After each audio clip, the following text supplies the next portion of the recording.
A quick recap, you guys basically met Lady Allura Visoren, and then she told you that a cult, basically, a group of cultists is after her, as well as the members of her society or group known only as the Harpers. They believe that they are what you call trying to summon back or trying to create or form a ritual to create or summon back basically their lord, or what you call a demon god from the nine hells. With that being said, she provided you resources to some of you to outfit you and prepare you guys in combat, and then you guys went to the Harper's Temple, where basically where you guys what you face several confusing and what you call crazy puzzles that some of you did not enjoy doing. Eventually, after more or less an hour of trying to solve the puzzle, you eventually reach the what you call the end, or what seemed to be the deeper part of the temple, where you guys enter a room and are completely surrounded by what appears to be walking corpses. So with that being said, I'm gonna be showing you guys where you guys are currently at. So one moment.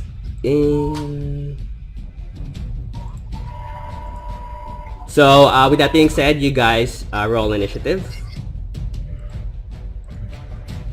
And let me guys know what you got.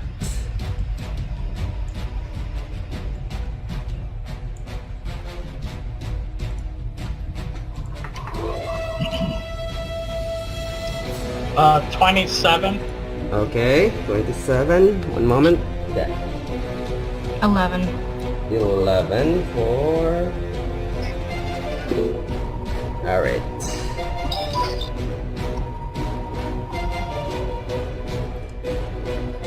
About Vendate and Darella. I got 20. Okay, Vendate. Sorry, dealing a child. No problem. Oops.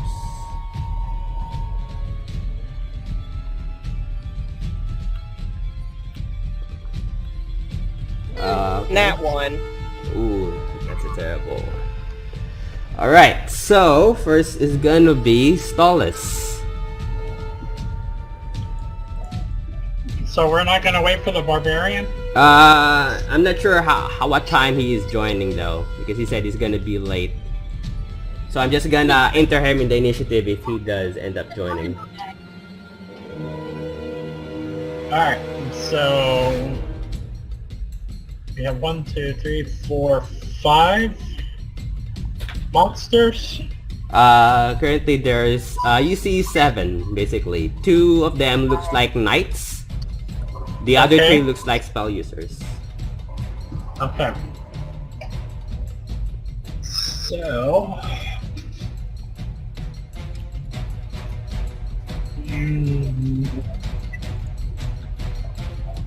alright, how far away are they from me?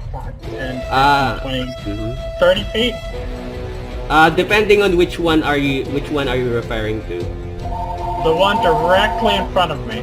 That's 25 feet more or less, 20 to 25 feet. Alright. I cast Witch Bolt. Okay. Remove a spell slot and that, and is that a cantrip? It is not a cantrip, it is a okay. first level spell. Okay, remove a spell slot and roll to hit. I rolled a 27 to hit. That hits. Roll damage. Alright.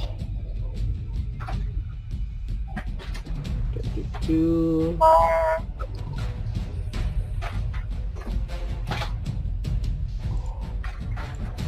Uh, 10 damage. Okay. Anything else you wanna do in your turn? That's all I can do right now. Okay, next up is 1 moment. So 22. So that's gonna be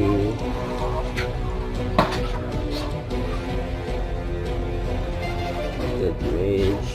That's number 2. Next up is gonna be Darella. I'm going to use my firebolt.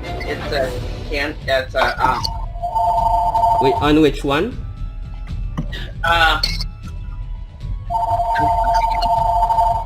The ones in the center. Okay. Remove a spell slot on that, and then... No, it's a cantrip. Oh, it's a cantrip, sorry, yeah. I keep confusing which one are cantrip and which one are not. And then roll to hit. Okay, 20. That hits, roll damage.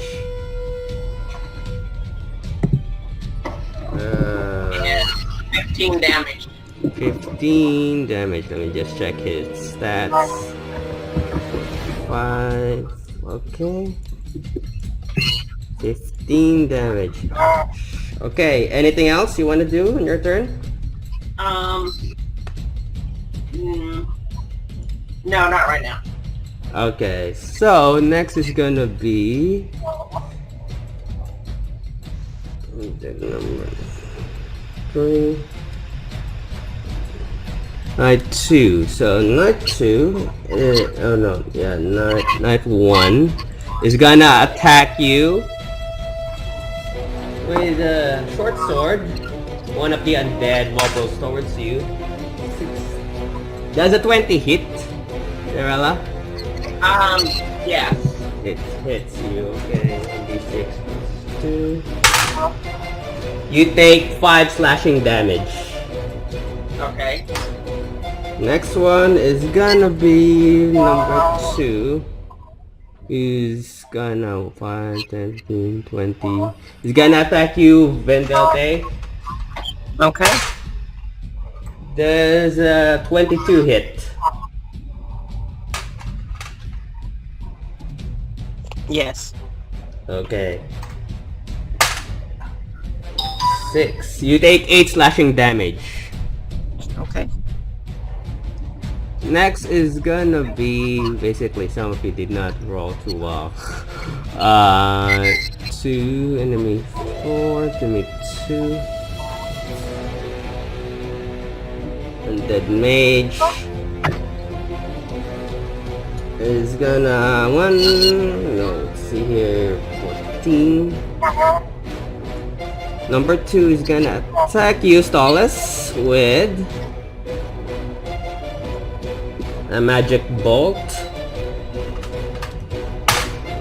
Nope, it misses. As you manage to what you call evade it just in time before you see this giant purple ball of light hit you, basically. And next is gonna be enemy 5, which is Zombie Knight 3. This one will attack you with a short sword. Ooh, and that's 20. That you take 7 slashing damage, Stolus.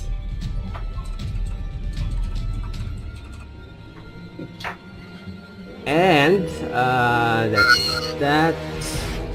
Next one is gonna be the high mage, the one standing at the very center. He's gonna attack you, Arid. Does a 19 hit? No. No, you managed to bring out your shield just in time before this purple ball of light hits, basically. Which brings you to your turn. Arid, what do you do? I'm gonna hit the number 2, the one in front of me. Okay, roll to hit. So I have extra attack, so that's a 24 and a 19. Both hit. Roll damage. That's 7 and 9, and I'm also going to Divine Smite with that. Okay. And they are undead, so they get the extra. Mm-hmm. 7 and 9, so that's 14, 15, 16. Damage in total. 3d8. Or And so that's 13 with the Divine Smite as well. okay, so anything else you want to do? You manage to basically your weapon lights up with this radiant light as you bash on its skull, and it breaks into pieces, killing it basically. I'm also gonna summon a spiritual weapon as a bonus action. Okay, easily done. So I'll put that in front of number 3. Okay, that okay. Yeah. Anything else? Yeah. No, that's it. Okay, next is gonna be enemy 1, which is basically enemy 1.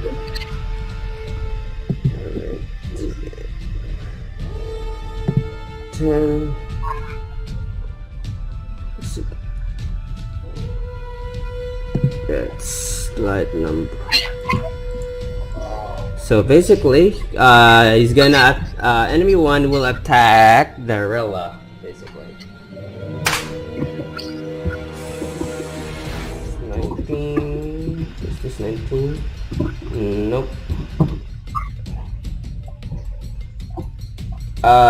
Does a 23 hit you, Darilla? It does, right?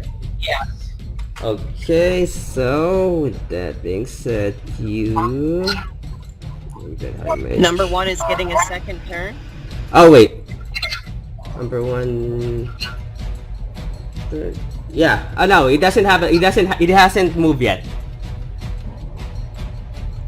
He already attacked Gorilla once, but I haven't gone. Oh no, it was number 2 who attacked her. Oh no, it was the high mage. Sorry, it was the high mage or number 2 who attacked her with the witch bolt. Okay.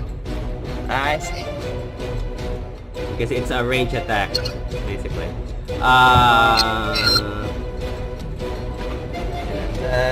You take... What's the witch bolt? 2d6. You take 8 damage, Darilla. Okay. Next is enemy 6, which is number 4. 5, 10, 15. He's gonna attack you, Stolas. 18. Does a 22 hit? Yes. You take 5 slashing damage. Okay. Next is gonna be Vendelte. So first, I am going to use my sneak attack and throw a dagger at number 1. Number 1, okay. And that is... Which, okay. Wait, sneak attack? It's... Yes. You cannot use a sneak attack. It's one of my skills. Yeah. I'll read it to You can always use sneak attack. Because If you are. sneak attack it only applies when it's a surprise round, I think. I could be wrong. No, it says once No, per it turn. applies on every turn. Oh, okay. I didn't know But, that. if Sorry. you're, It has to be next to somebody. or if you're doing clashes, It you use says your bonus once action. per turn, you can deal an extra 2d6 damage to one creature you hit with an attack with a finesse or ranged weapon if you have advantage on the attack roll. You don't need advantage if the enemy of the target is within 5 feet of it, the enemy is not incapacitated, and you don't have disadvantage. Oh, okay, I see. Got it. Okay. Also, if we're using Tasha's rules, you can do a bonus action aim, so you always have advantage. You can spend your bonus action to gain that advantage. Oh yeah. So, Okay. which just makes it 1,000 times better. Mm-hmm. It makes you more deadlier. Throwing a dagger. Okay. So to hit, I have 22. 22 definitely hits. Roll damage. That's gonna be And one. then 16. 16. Okay. 16 damage. Anything else you want to do? Not to that guy, but for my second bit, I'm going to use hybrid transformation Okay. and turn into a werewolf. Okay, so you guys suddenly watch this elven woman transform into a werewolf.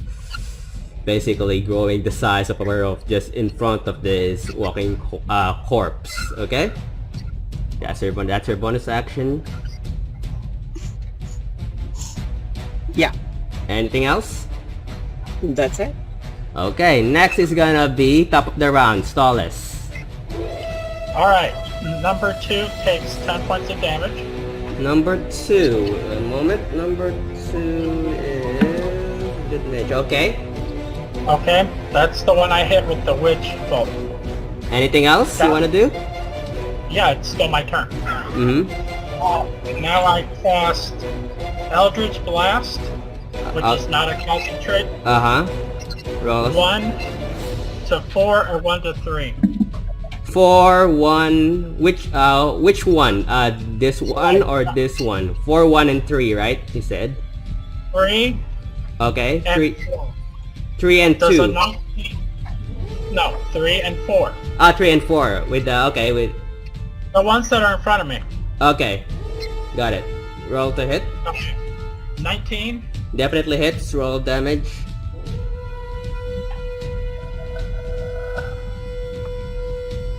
Uh, 7. 7 on which one? Both of them? Do both of them take No. 7 damage? No, then that was on 3. Okay, so number 3 takes Does 7 a- damage. Does a 18 hit? Definitely hits.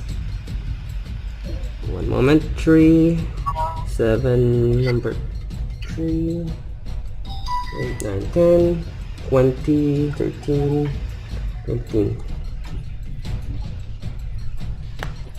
Okay, what's the damage? 9. 9 9. on 4. 9 on number 4. Okay, 10, 11, 13. Anything else? That's all I can do.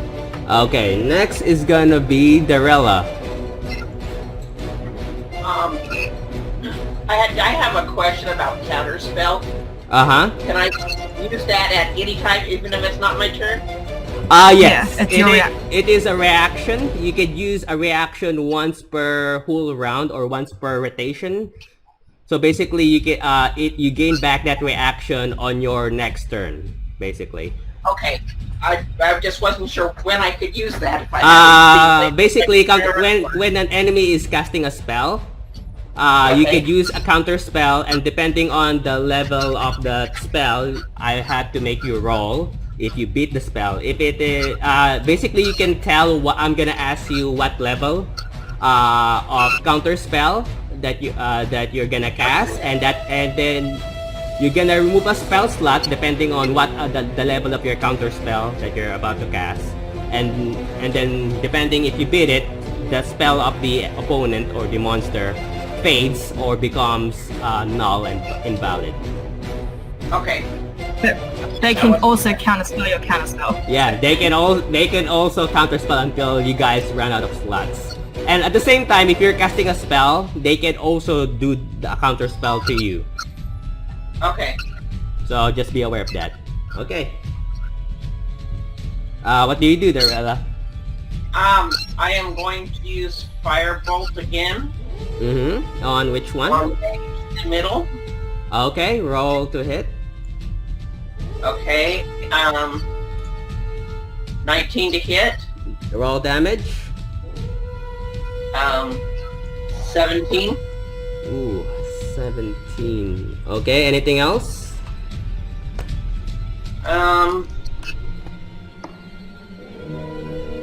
Yeah, I think I want to throw a dagger at him as well. Okay. Roll to hit. Okay.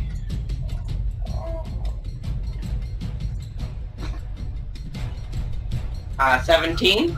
Definitely hits. Roll damage. 6. Okay, 6 damage. As if you're gonna once you throw the dagger, you cannot use that dagger anymore because you have to get the dagger, as the dagger is sticking on its chest, basically. Right, I'll have to search his body for it later. Technically, you have to grab. Yeah, you have to basically grab it as it's sticking on its chest. So keep that in mind. Anything else you want to do? Nope, that was my action and bonus action. Okay, so with that being said, enemy 3 is Knight 1. Knight 1 is gonna attack you, Vendelte. 18. Okay. That's a 22 hit. Yes. 22 hits. You take. Oh, here we go. You take 3 slashing damage. Okay. Enemy 4 is gonna be. Enemy 4. Enemy 3 and 4 is Knight 2. Knight 2 is gone, technically.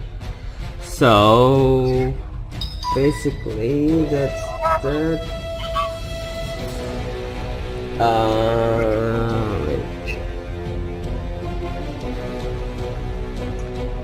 Enemy 2 is next is gonna be enemy 5.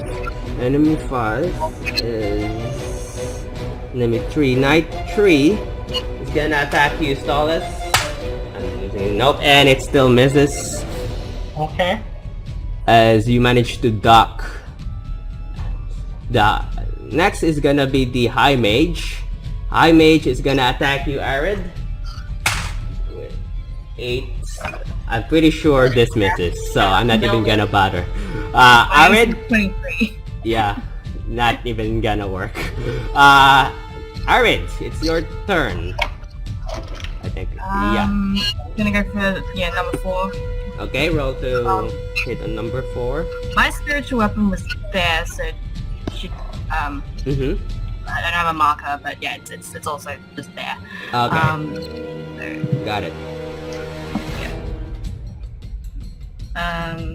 one sec. No problem.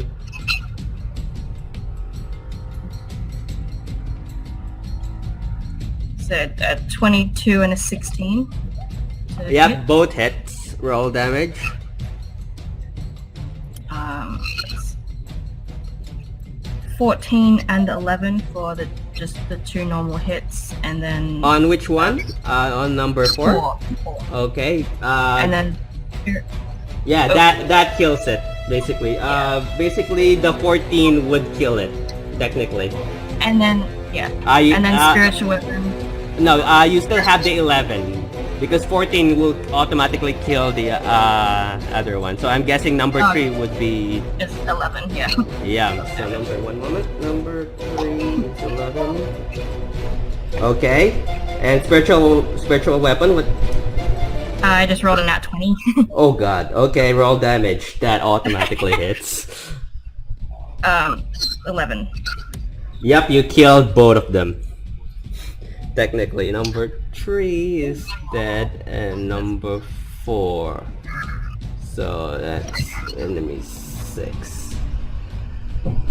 Okay. Anything else you want to do, Arid? No, You I'm won. Okay, so the high mage, what you call the mage, number 1 will attack Vendelte. Okay, I want to cast Counterspell. Okay. What level are you casting the? What level? Yeah. What level are you casting the counter spell? Let me see. Gotta see which kind of slots I have here. Actually, I'll actually say to save you the trouble, you can remove level 3 because this is just a normal spell. It's not a powerful one. I'll give it to you. Basically, just remove a level 3 spell slot to save you the trouble. And basically, as soon as this undead mage aims for Vendote, Darella you cast a spell and points at the undead mage. And the spell that begins to come out of the corpse's hand fades. Not bad. Vendote, your turn. Okay, I also have a question. As in my hybrid form, I am resistant to slash damage. Yep. Does that mean I just take half of the damage? Yeah, or- you take half of the damage. Yes. Okay, so I need to put back a couple. So basically, if I tell, if I give you 5 damage, you take 2 damage, basically. Okay, so Yeah. that last attack, I need to put half of it back on. Oh no. Because I was This already is in my this hybrid is form. basically the damage that happened to you before will not be half. So this only No, applies but when he you're. attacked me a second time after I transformed. Oh. Okay. Yeah. Got it. Sorry. That's the case. So I Yeah. need to put half of that, I think it was Yeah. 5 back on, so... Mhm. Okay. So it's So I am going to, because I can, I'm going to... I can still use weapons, I believe. Is that werewolf a custom thing or no. He's a blood hunter. blood hunter? Yeah. She's a rogue and a blood hunter, which is a very unique combination for me as a DM. That's the first time I've ever played with a rogue and a blood hunter. Yeah, And blood hunter. and they're new. They're actually the character itself is homebrew. Yeah, it's a critical role thing. Yeah, it's a very Yeah, we have a blood hunter that goes into a weregoat. oh A god. weirdo. Yeah. Okay, so Flaming weregoat. Alright, so Oh, God. I am going to imbue my unarmed strike with Crimson Right, okay,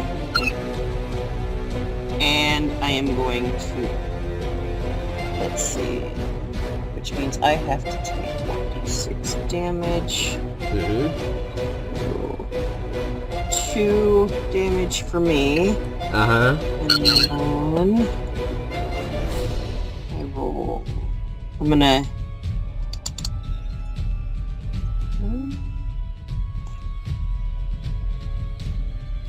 Yeah. Sorry. So, 2 hit. I'm gonna just attack the guy that's right in front of me. Just roll to hit. And because once I hit level 5, I am now allowed to attack twice for each attack action that I take. Okay. So I am Got it. going to use both attacks as unarmed strike with my claws. Okay. So, first attack does a 15 hit. That hits. Roll damage. Okay. And... 6.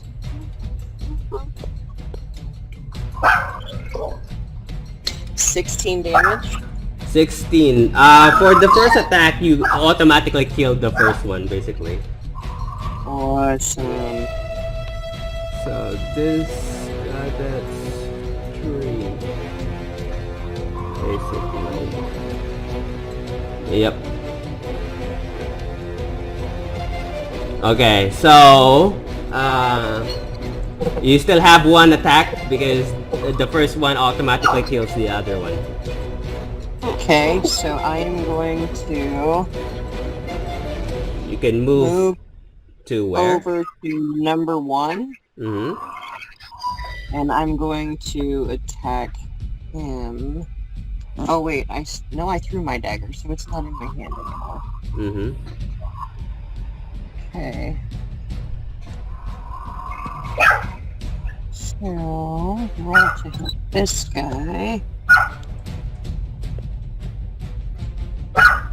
Does a 17 hit? That hits, roll damage. That's high mage 1.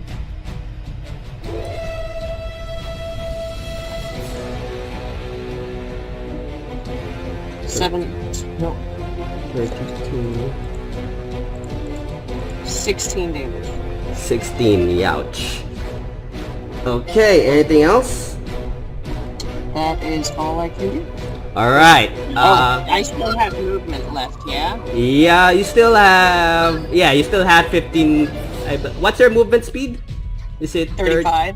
35, so you still have 20 feet of movement, I believe, yeah. Is disengage an action? Yeah, disengage is an action, if I'm not mistaken. Alright, then I'll just stay where I'm at, because I'm out of actions. Okay. Unless you're a rogue. Bonus action, disengage. Oh yeah, it's a Disengage bonus is not an action if action. you're a rogue. Okay. I have to remember, the abilities is just gonna be messing up my mind. Yeah. Alright, so I'm going to disengage, and I'm going to step back. How many feet? You have 20 feet Just of movement. 2 spaces. 2 spaces? So right here? Yep. Yep, Okay. 10 feet. Anything else? Nope, I'm good. Okay, Stollis, your turn. Okay. Number 2 takes 10 points of damage. Number 2... one moment. Okay. Alright, is he still up? Yep. But he's not doing okay. Yeah, I attack it with Eldritch Bolt. Okay. Cantrip. Mm-hmm. Roll to hit. 20. That definitely hits. Roll damage. 7 points. Yeah, that kills it. Okay. Then the second bolt goes to the, I guess the only one that's left is 1. Mm-hmm. Actually, Is that the there's one left? there are 2 more basically. The High Priest, which is this one, Alright. and I the attack Mage. the High Priest. Okay. Roll to hit. Ooh, 20 again. Roll the not 20 or just 20. Just 20. Okay, roll damage. 10 points of damage. 10 points. Yeah, that kills the High Priest basically, leaving you guys with 1 undead. Anything else? Nope, I'm done. Okay. Next is gonna be Darella. Okay, I'm going to use Firebolt again. Okay, You gonna roll. move around me first, or you gonna throw it at me? Oh yeah, because you have to move an angle basically. So I'm guessing you have to move somewhere around here or here to aim Yeah, it. I will. Move where? Up or I will above? move next to Velthay. Next to Venderte, right here? No, on the other side. Right here. Yeah. Okay, roll to hit. 19. That definitely hits. Roll damage.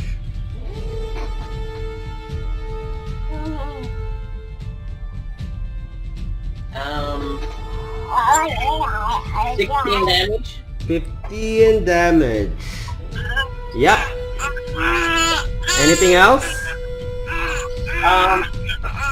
Guess I'll throw a dagger at him too. Do you still have a dagger? Yes, I have 2 daggers. Okay, Well, I have roll to hit with that. Okay,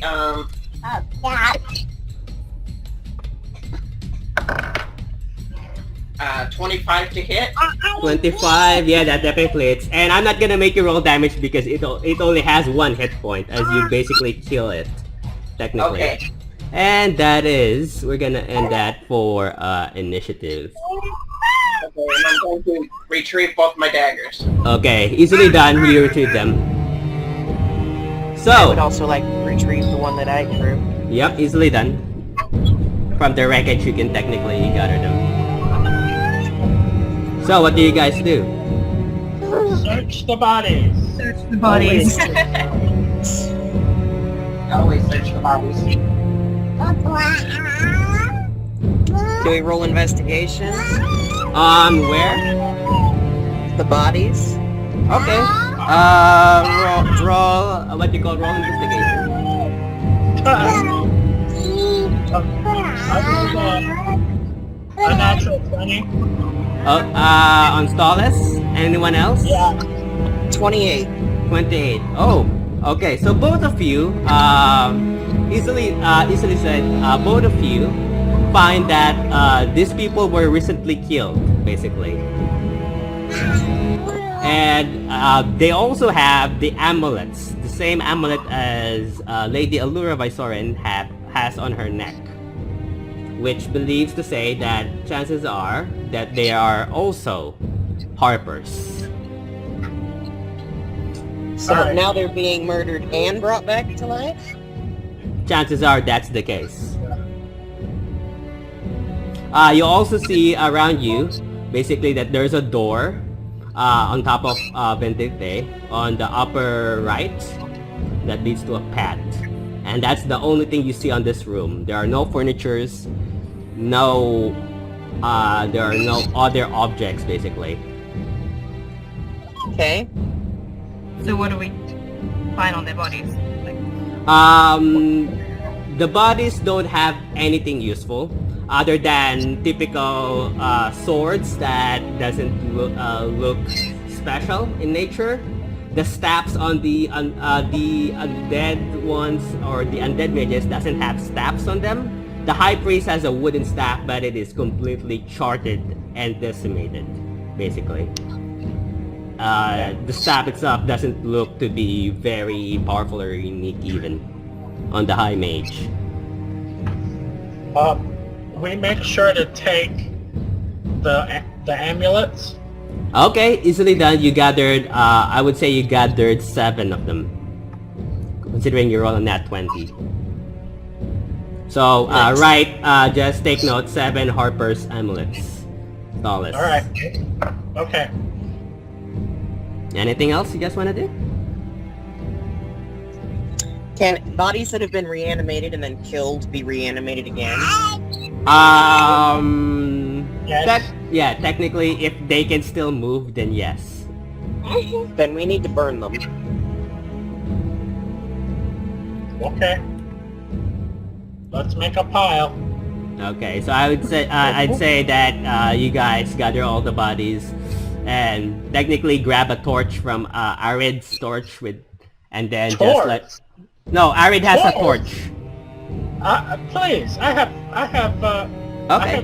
firebolt. I don't need a torch. Okay. So you just see Stallus basically lights it up. Okay. Easily done. Anything else? As the basically the bodies turn to ash. Okay. And how long does it take for the bodies to turn to ash while we're standing here? I just need to know. I would say more or less, it's still burning, but technically they're to the point that they cannot be easily reanimated as it's just parts, basically. Okay, I was just wondering because I need to know how long until my transformation wears off. So far, I would say 5 minutes have passed. Okay, it lasts for an hour, so we got a while. Oh god, yeah. Technically, you're gonna be a werewolf the entire time. What do you guys do? yeah. Does she want me to braid her hair? I look at the werewolf and then I look at the, her friend and I point and say, "Is that normal?" I don't know, she just started. Sorry, I missed what you said. Oh no, she's looking at I'm just- Darella. She's talking to Darella. Yeah. Yeah. Asking her, Is that asking normal? her if your form was it's something that you do on a normal basis, basically. I can still talk.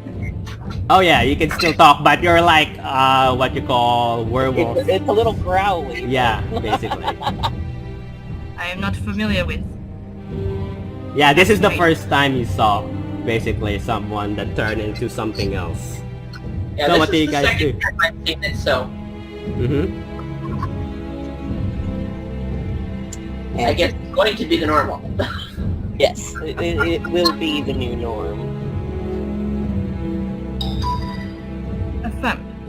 Mostly because I really enjoy the resistance to bludgeoning and slashing damage. Easily done. Okay, what do you guys do? Alright, I guess we Anything go. wrong? We go to the door. Okay, so you see a door. You see a door. Basically, I'm just gonna drag you all there for the sake of it. You see us. Basically, it's a stone door. It has a handle, a metal handle, on one end, and there are no gaps or spaces, so you cannot see on the other side. What do you guys see? Open the door. I will open the door. Do I need to check it for traps before we open it? It's up to you guys. I would like you to. Then I will do that. Okay, roll investigation for checking for traps.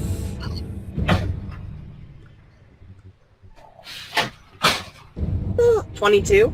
It is not trapped, and I'm gonna, because of 22, it is also not locked. We open the door. Okay, you open the door, and technically you see a long hallway. One moment, 'cause I'm gonna do this.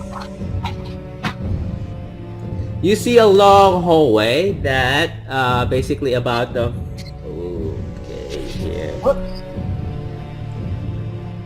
And on the end of this hallway, basically, you see a corpse at the very end of this hallway, which is in front of a another what you call another door, which is technically made of wood. How thick is the door? 5 feet. It's just one door, basically. It's not a double door. And it's about more than 30 feet away from... Yeah, I need to know how thick, not how wide. How thick, you're not sure. You have to get close. You have to approach the door. Alright, so I would like to approach it with both hands on it and see if I can see through it. Okay, who is coming with Vendelte? Yeah. I'll come behind her if you want. Okay, so Stalles is approaching from behind. Who else? Yeah, everyone, I think. Arid, and I'm guessing Darella, you follow them as well? Or are you staying behind? Yes, I'll follow. Okay, so that's gonna be one moment. Okay, so as soon I would as... either position What, sorry? myself at the front or the back. Oh, okay. As soon as you approach the, as soon as you get closer to the door, I'm guessing all of you have more than 10 as a passive perception. Right? Okay. Yeah, so as soon as, I'm guessing that's the case, check your passive perception. If you have a more than 10, you would hear chanting on the other side of the door. Yeah, I have 15. Yeah, I have technically... some. Yeah, technically, if you have a more than 10 as a passive perception, you would hear chanting from the other side of the door. As soon as Ready you... our weapons. As soon as you basically touch your hand, Ventete, you do see on the other side. And you see a giant room, which obviously I'm gonna reveal it to you. You see something that looks like this. As you see, So I am the only one able to see through the door when I'm touching it, right? Yep. So I'm going to relay everything I'm seeing to them. Easily done. You see a giant room. There's some sort of pentagram circle on the floor. You could barely see it, but there seems to be some sort of ritualistic going on. One of the figure that you see, which is in front of you easily enough, you see someone that looks like... one moment. Basically, you see a bunch of cultists with black robes, demonic, ritualistic mask. One of them looks like this guy who is different from the other. He is human. And he looks like this guy. Okay. He doesn't. One moment. There you go. So he looks like that guy. A little creepy. Yeah, he has a porcelain mask that has this red painting on it.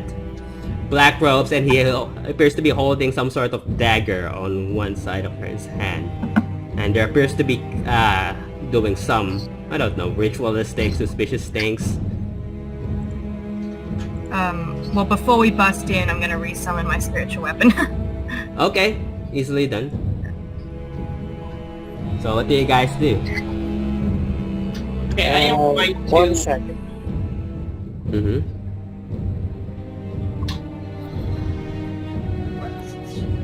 Do these other guys also look human? Are they wearing... Technically you do. Is that- Technically, from Vendete's perspective, she does tell you that yeah, they're all human. For the most I part. whisper, does anyone need healing? I do. How badly? Well, let's just say you never want me to get under half. I'm at 88 of 90... 88 of 93 is Oh, not yeah, bad. that's fine. Yeah. Fine. Just me under half health is a very bad idea. So I asked Vendel if she wants to breathe fire too. So I can bark and breathe fire? That sounds fun. Yep. Because I can cast Dragon's Breath on you, and you can breathe fire for a minute. Fire breathing sounds fun. So long as I don't singe my fur. Just calm your nose hairs down so they don't poke out. Run my claws through them a few times. Right. So what do you guys do? If we're ready, we need to go in. Okay. Do you investigate the door or you do not? I will investigate the door. If they're doing rituals back there, I guarantee you they don't want anybody fucking in. Okay. So roll investigation.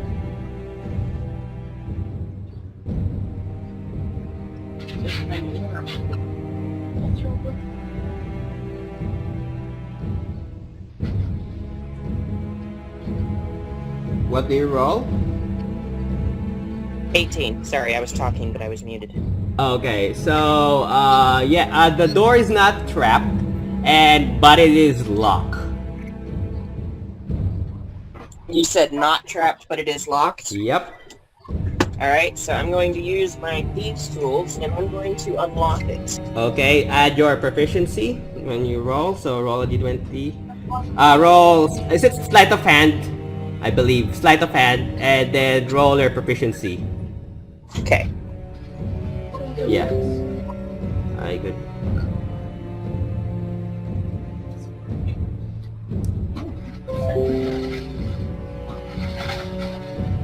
Nope. 16. 16. Yeah, easily enough. You unlock it. You. Do you open it whole way? Just a little ways to make sure nobody... Well, I guess I would already know that nobody's close enough to just see it swing open a teensy bit. Mm-hmm. I would say basically roll stealth as you try to open it as stealthy as you can. I think you're gonna know. I mean, technically Okay. they're not looking at the door. They're focused more on what they're doing. So I would say roll stealth to see how well you try to open the door stealth. Because they're not currently facing you, so or facing the door. Nat 20 plus 10. Oh god. Yeah, you open it as quietly as the wind. Yeah. And you do, and I would say if you guys try to peek through, you guys start to see the whole picture on the other side of the room.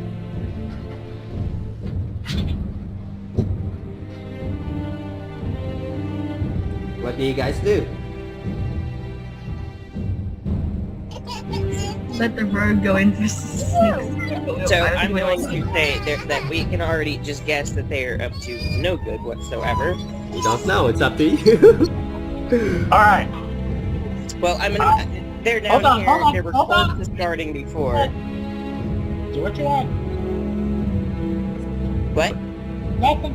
I'm just gonna sit here. Go ahead. I am going to do a sneak attack, and I'm just gonna throw a dagger at number 1, because they're gonna attack us as soon as we come in. Anyway. Number 1, so this guy or this guy? The one in front of you or this one? one? The one doing the ritual? They're all doing the ritual. Oh, he's not standing behind a wall? Or is that just a raised platform? No, basically the one in the center is a raised platform about 8 inches high from the ground, so it's like a small stage, basically. Then I'm gonna go after the guy up on the platform first. Okay, this is a surprise round, so it's an automatic crit, I believe. 0 rolled. Okay. And so basically just roll damage.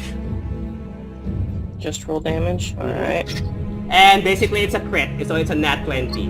So basically double the damage when you roll it. So that would be 16. 16. One moment. 16. I'm gonna check.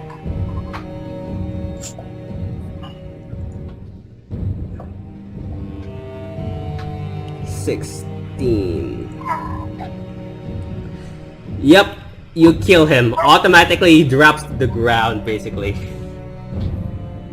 It what? He drops to the ground as it chops on its neck. Its mask falls on the stage. The other 4 are still confused as they just see what you call one of them drops in front of the stage. I would say, with that being said, you guys would reroll initiative, basically. Alright. Okay, I keep rolling 27. Easy 23. enough. That's not a bad thing. 14. One moment. 4. Ooh. Better than my 1 from last time. Alright, this is 4. I'm never gonna be going first. I mean, technically you're a tank, so... Yeah. Yeah. Solace is 27. Who's 14? Vendette? I have 23. Yes, that was Vendope. 23 is Darella. One moment. Darella goes second. Vendette is 14. So that's number 3 here. And then, one moment. 4. 4 is 9. And 5 is 6. And enemy 2 is 10. Enemy 4 is 9. Okay, so top of the round, Stallus. I cast... Okay, so percent. Alright, Stallus, what do you do? I move around the road. Okay, give me a sec. Press chat.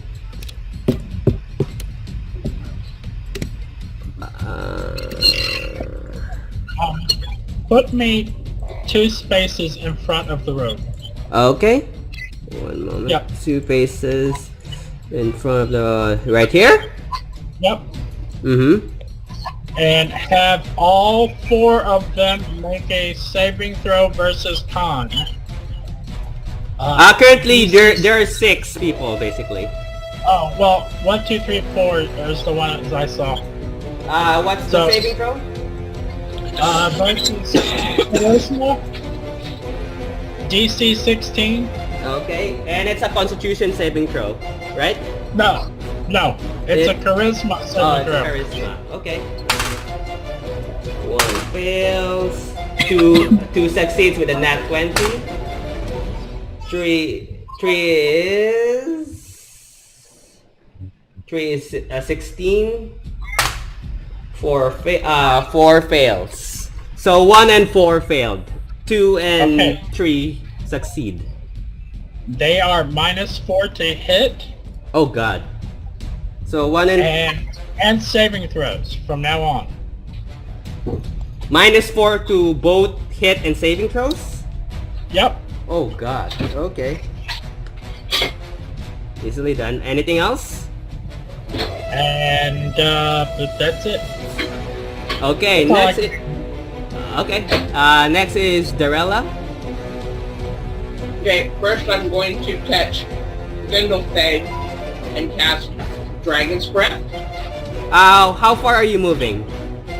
You have 30 feet of movement, right? 30, 35? I'm just moving up behind Vaselheim so I can touch her. Okay. Technically, you can go in front of her and then still touch her, basically. It's up to you. But if you want to back, I'll just stay okay. right here for Okay. now. Because this is my bonus action. Okay, so you can, what do you cast? Dragon's Breath. Wait, is that how Dragon's Breath works? You can cast that to someone else and then she can... Yeah, it says you touch Yeah. one willing creature. Oh, okay. And Okay, if so- you averages few magical energy. Okay, yeah. So now, basically, Vendetta, you have... she can use that as an action, right? Or is it... So that's the bonus action. no, for Vendetta, the Dragon's Breath. Is that an... If she has it, that's gonna be an action on her, basically, if she uses it. Let me see. Does it say? If it's a bonus action or an action if she tried to use it after you cast it to her? Let me see. Use acid, cold, fire, lightning, or poison until the spell ends. The creature can use the action. Okay, so it is an action. Got it. Alright, so yeah, anything else you want to do, Darella? Yes, I want to cast. Well, okay. How far have I already moved? How many move? You have moved 10 feet, basically, Okay, of movement. so I have like 20 feet to go. Yep. If you have 30 feet, yeah, then 20 feet, yeah. You have 4 spaces. Okay, so I will go to the third space. One 1, pass. 2, 3. That's 1, 2, 3. That's where Stallus is, basically.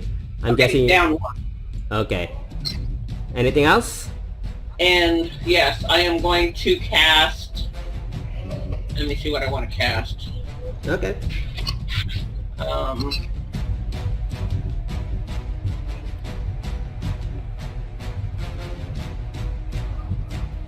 Okay, I'm not going to cast anything. I'm just going to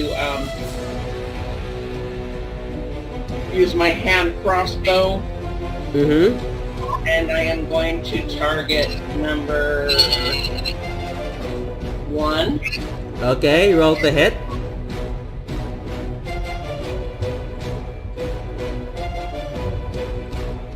$24 to hit. That hits. Roll damage. 9. 9, yeah.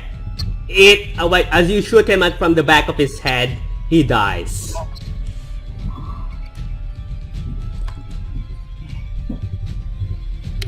Anything else? No, that's all. 'Cause I've already Okay, used my bonus next is gonna be enemy 1 is dead because you shot him in the head. Enemy 6 sees this, he's gonna 5, 10, 15, 20, 25. He's gonna attack you with a short sword. Darella. 12 minus 4, so... That's a 12 misses, right, Darella? action. Yeah, 12 misses. Yeah, you managed to avoid as he tries to swing a sword on you. Vendetta, you're next. What do you do? Okay, so I need to be within 30 feet, so that's plenty of distance there. For numbers, is number 6 already wounded? Number 6 is not wounded. Okay, just checking. So I'm gonna go for number 6 first, Mm-hmm.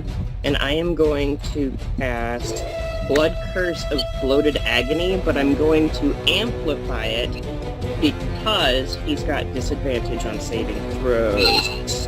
Uh-huh. So,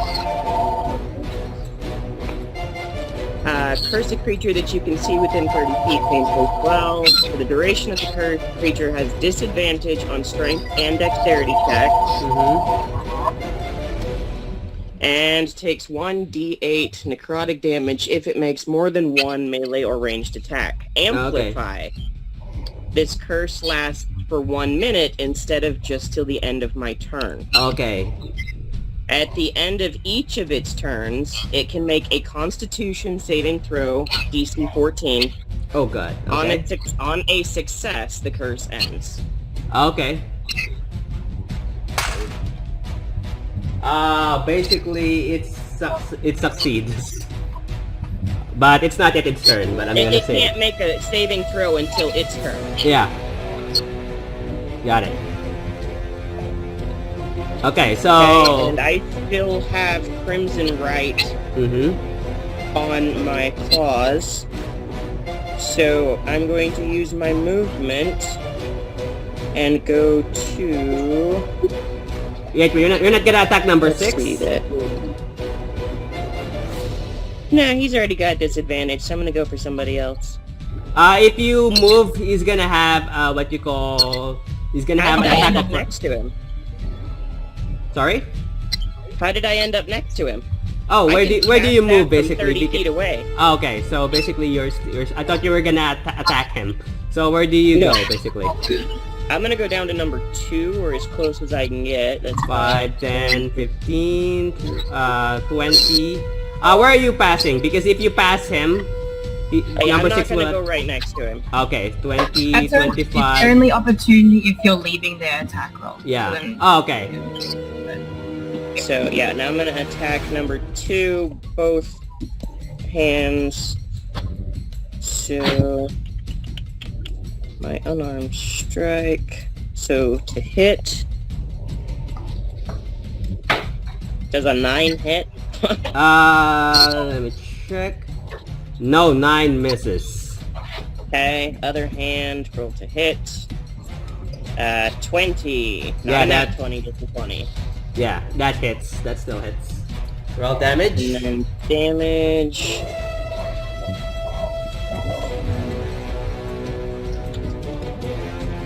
plus 6.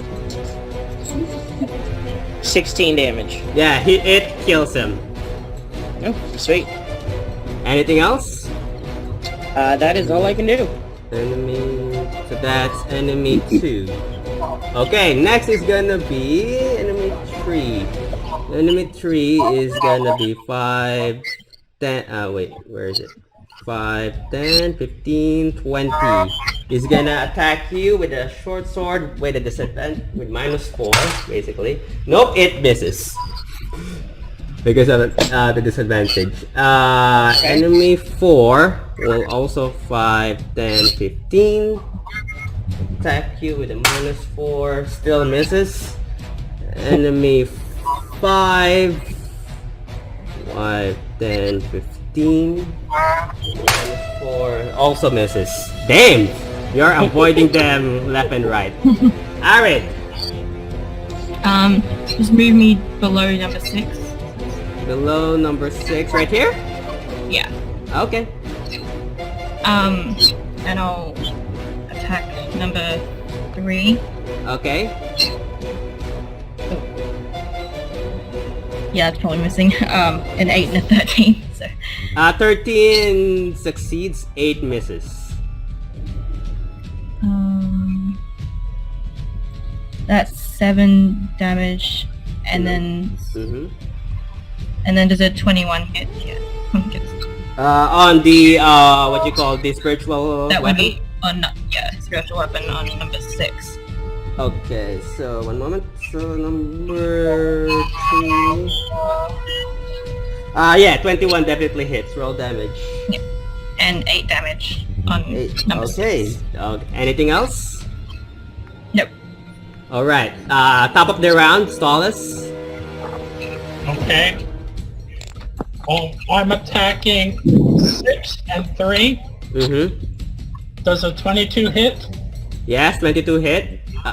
Alright. 6 takes 3. And 3 takes 9.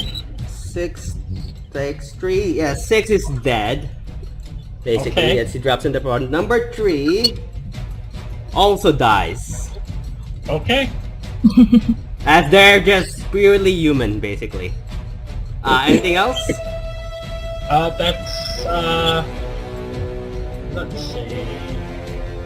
No, that's it. Okay, Darella.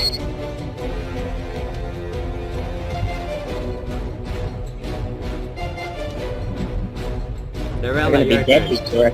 They're gonna be dead before I get the chance to use my fire breath. Maybe. Let me see, what do I want to do? I am going to use both of my daggers and throw them at... You gonna move first? Oh yeah, you have to move in an angle, or else you're gonna hit. You might hit. So take me over to... just to the right of... Paris. I can't remember... Arid, that's it. Alright, so, how far? Right here? Right here. Right next to her. Ah, right next to her. Okay. Okay, and I'm going to throw a dagger at both. Okay. Easily enough. Okay. So, what do you want to hit? The first one? Which one? Number 4 or number 5? Number 4. Okay, 21 hits, roll damage. 12. 12, yeah, number 4 dies. Okay. And roll. 18 to hit number 5. Definitely hits, roll damage. And 8 damage. 8 damage? Yes. Number 5. Okay, he's still standing.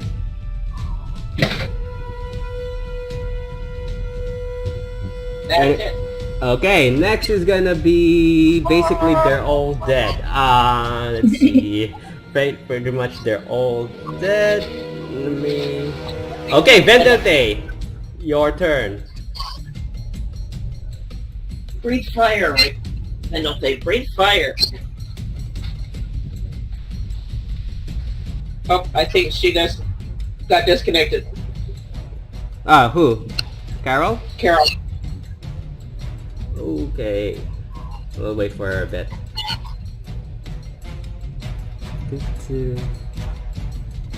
Oh, she's back.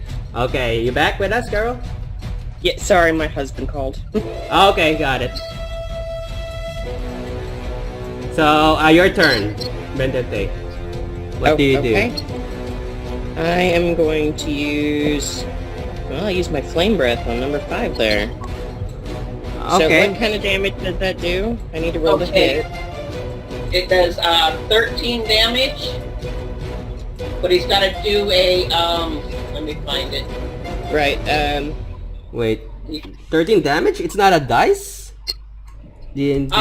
yeah, it's 3d6. Oh god. Oh, Oh yeah, 3D. technically, yeah, roll to hit. And see, do I add anything to it? Like, what? And if it hits, he has to do a dexterity check. He has to pass a dexterity check of 13 or better. So I need to roll to hit. Am I adding anything to it? Like my crossbow and my dagger, they all have plus no, 7, he plus just 8, has to roll a dexterity, I believe, right? Just roll Yeah, dexterity? He gets a Around and 16. breathe, and he has to. So he So takes... I just roll a d20? no, it It's automatically hits. He just has to roll a dex save to see if he can Oh. avoid the range of the So I fire need to breath. roll... so I need to roll Is it half damage, Darella, if he succeeds? Let me see. Or... I think it's half damage if he succeeds. Okay, let me see. Each creature that... Okay. Dexterity saving throw taking 3d6 damage if it's failed and half as much if it succeeds. Yeah, basically I'm not even gonna make you bother rolling because he still dies as he burns to death because he only has 1 hit point technically. Oh, so even if I rolled all ones, he'd be dead. Yeah. Basically. Okay. Alright, so technically you guys are alone, basically. You see, below you is it's a double door made of stone, and it has handles. There is a table on top of the stage, and basically, what appears to be a pile of gold coins. So I would like to investigate the bodies first of all, see what they've got on I them. need to get my daggers back. Easily done. I You need get the daggers. You get all your. I need mine back too. Easily done. Investigate the room. What's going on? Okay. I Roll want to get my investigation. crossbow bolt out of the other guy. Okay. Roll investigation for those people who want to investigate. 21. 29. Okay. Basically, for those people who, basically, if you roll a high, basically a 20 or 18 and above, technically you see that there's a pentagram made of blood. There are corpses on the far mid-right. There is a table, basically that has a series of books, a skull, a human skull, and basically vials of different liquids that does not make sense. It doesn't. You don't know what it does or what it is. There technically you also basically you also find with investigation for those people who investigated. To all of you, you find 1,800 gold pieces. Okay. So we can just split that. Yeah, you can split that however you like. For all four of you. And okay. I've still got quite a bit left from before, so I'll just let the other two split my half.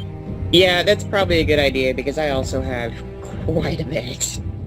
Okay, so basically, what you call With them. Stallis They get- and Arid, you can split 1/8 in half. So basically, that's 9. 900 gold. So each and everyone, both of you get 900 gold each.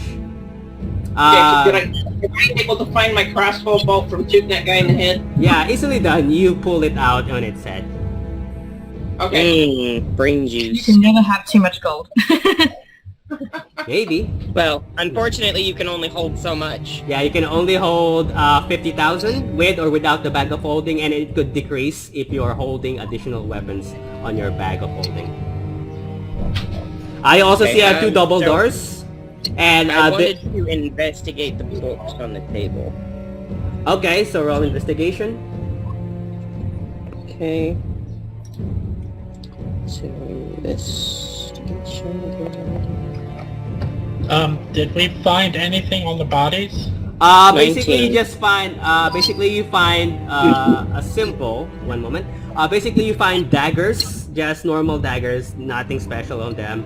They do have an amulet that looks like, that looks like the symbol on the center, this curved line. So Okay. it looks like, it's like made of rusty metal. Do I recognize it? Yep, you would have, basically. You figure that this could be the cult that Lady Okay. Aldura could be mentioning about. So it looks like that. Okay.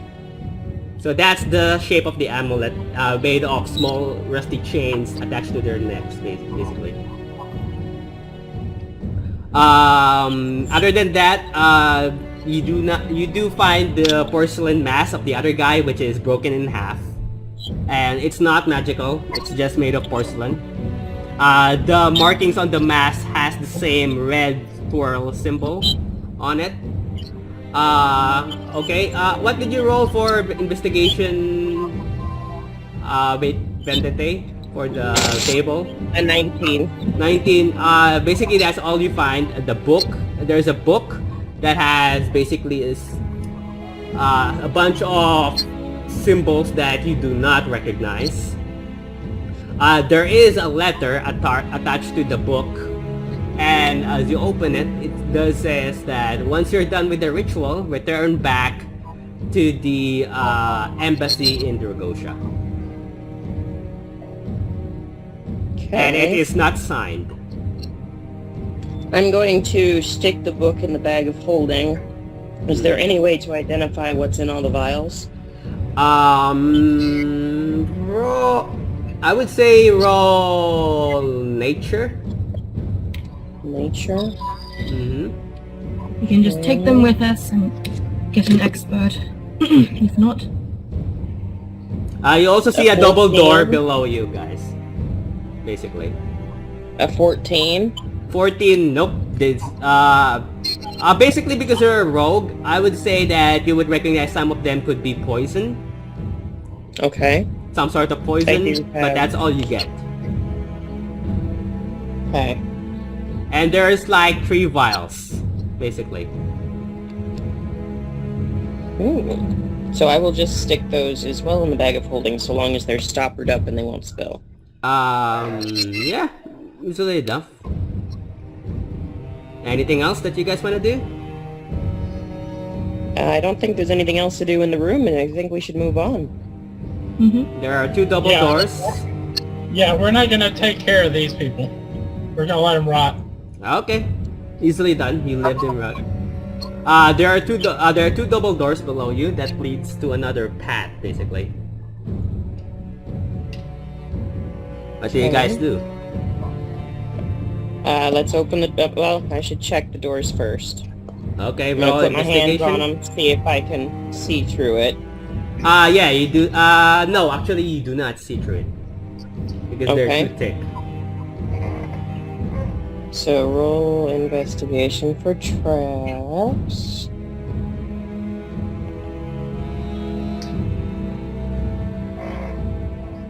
Uh, 21. 21. Yeah, they are not trapped, but they are locked. Alright, so sleight of hand. Add your proficiency because you're proficient with thieves' tools.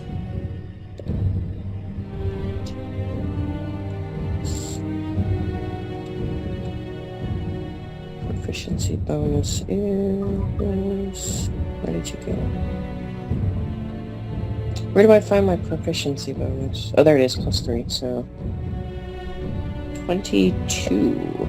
Yeah, you slide it in and it does unlock, leading you to this chamber, basically. Okay. So I'm just gonna, for the sake of this, are you guys all going in? Yes. yeah. Okay, so basically, technically you guys see that one path on the left is collapsed.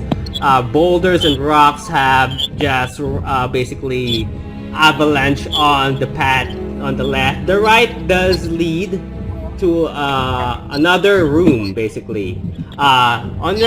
Basically on the right there is a room, and on the middle between the 2 rooms that there is a hole that is not that is natural, but it looks like it was dug through. Also there are 2 chests on the other side of the room. On both Okay, ends. so let's go examine the chest, make sure there's no traps. You do hear footsteps running to the hole leading to the boat room. So right here.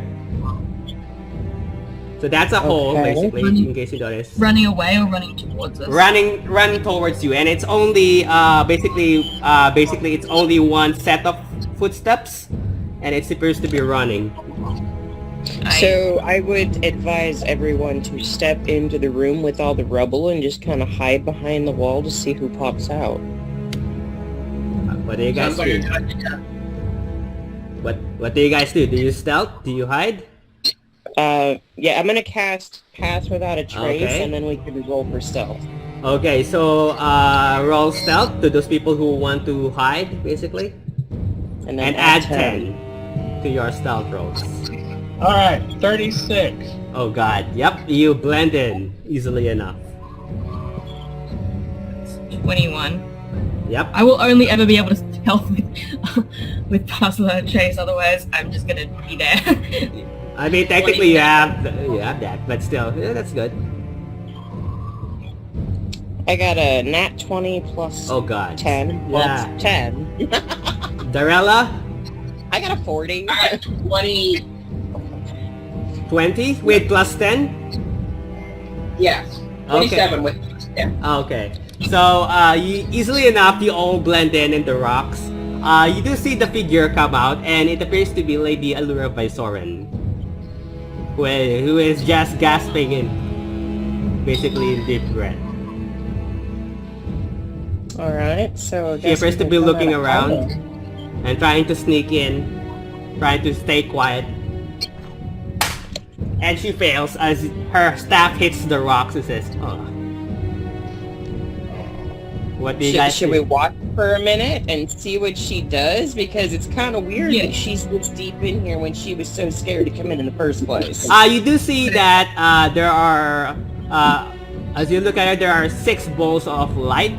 There's globules of what you call balls of light rotating around her. That seems to be providing light. Basically, the room is not dark. There are still torches, but it is considered dim light. But technically, Arid can still see because it is not that dark. It's just dim light. I'm going to get dark. Goggles. What do you guys do? So I'll step out and talk to her.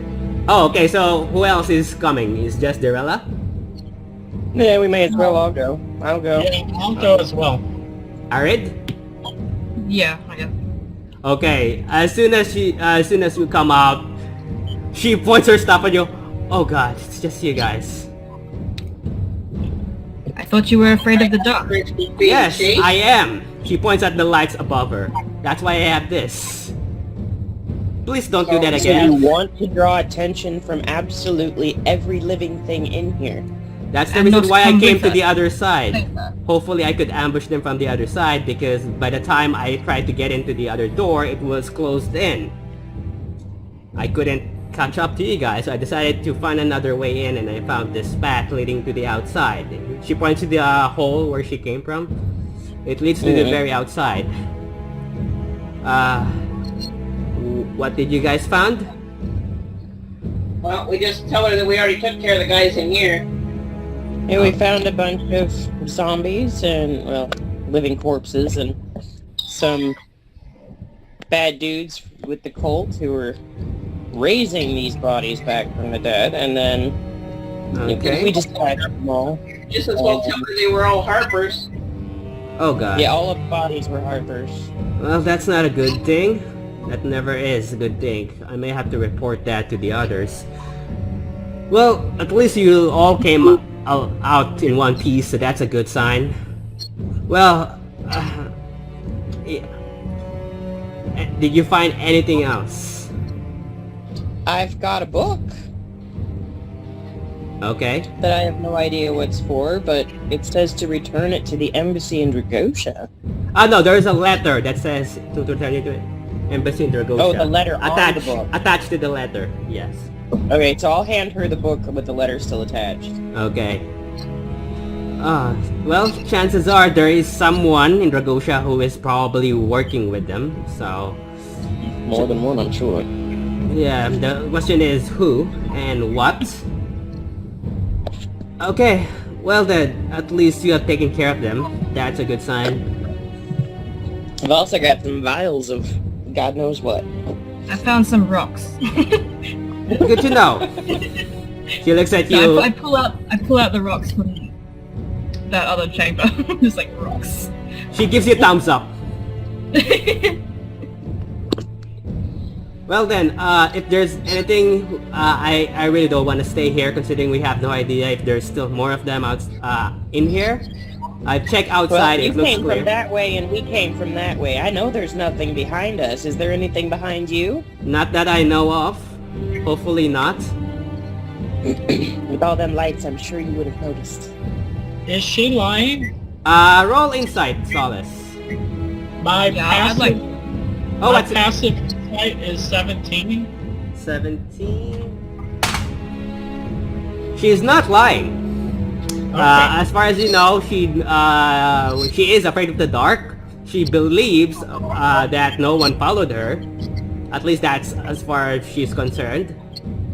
And yeah, everything that she has told you so far sounds to be truthful. Do we want to go into that other room? Yeah, I would like to investigate those chests. Okay, Yes. so there are 2 chests, one above, one below. So do I need to roll investigation twice, once for each chest to check for traps or whatnot? Easily, yeah. If you want, that's up to you. So a 19 for the first one and a 24 for the second one. Both are what you call not trap, but they're both lock.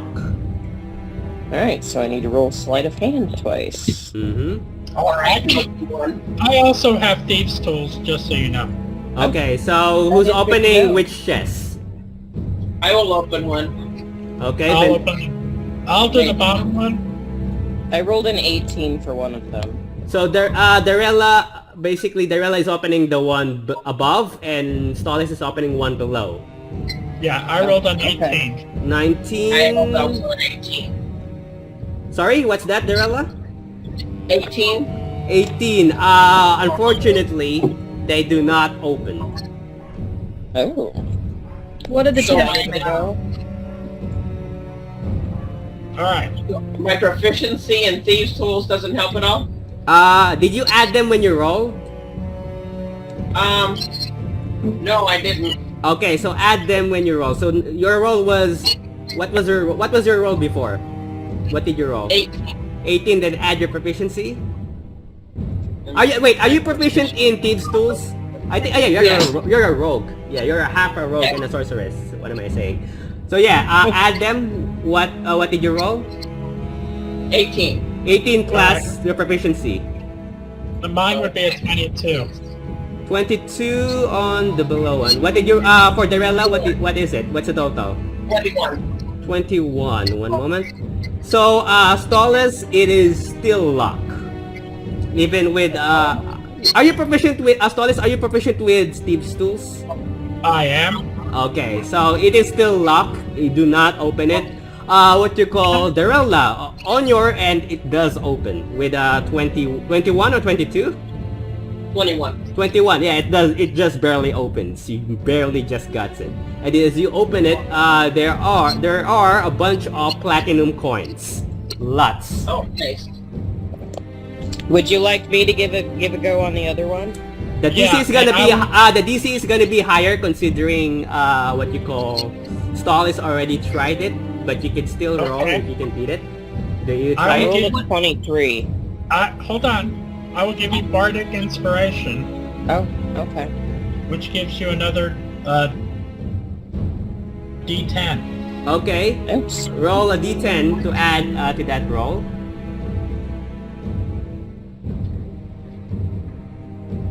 What? 2008. Where's the 10? There we go. That's 100. Don't want that one. There's the 10. It has I'm 0 to rolling 9 on basically. I mine. think it has numbers 0 to 9. It doesn't have a 10 on the dice. Basically, it's just 0 to 9 if I'm not mistaken. So, the sleight of hand plus proficiency plus the bardic inspiration gives me 31. Oh god, yeah, you open it. You just managed to wait. You 31. For a moment. Yeah, you just barely open it after the lock was about to be jammed as Stolis tried to unlock it but failed. But with a 31, you just barely open it. Nice. You open it and there is a bunch of stuff inside. Basically, you see what appears to be this chrome ores. You see 2 ores, which you believe to be raw nature. For those people who wants to check it out, raw nature. Are you saying orbs? Ores. Nat 20 plus 3. Oh, easily done. I would say you know that there are adamantine ores.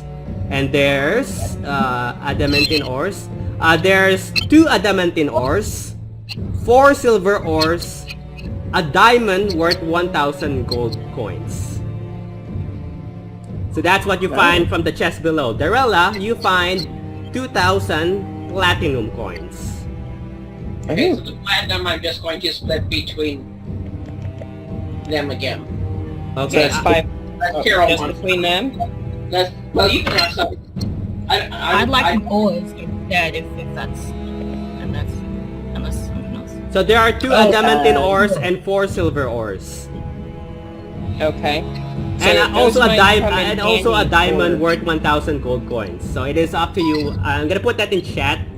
Basically, it's up to you guys what you guys want to do with it and how you want to split it. I'll give you guys time to decide I'll that. just split The ores would platinum probably... between the 3 of them. Yeah, Okay, so that's we probably need, 666 apiece.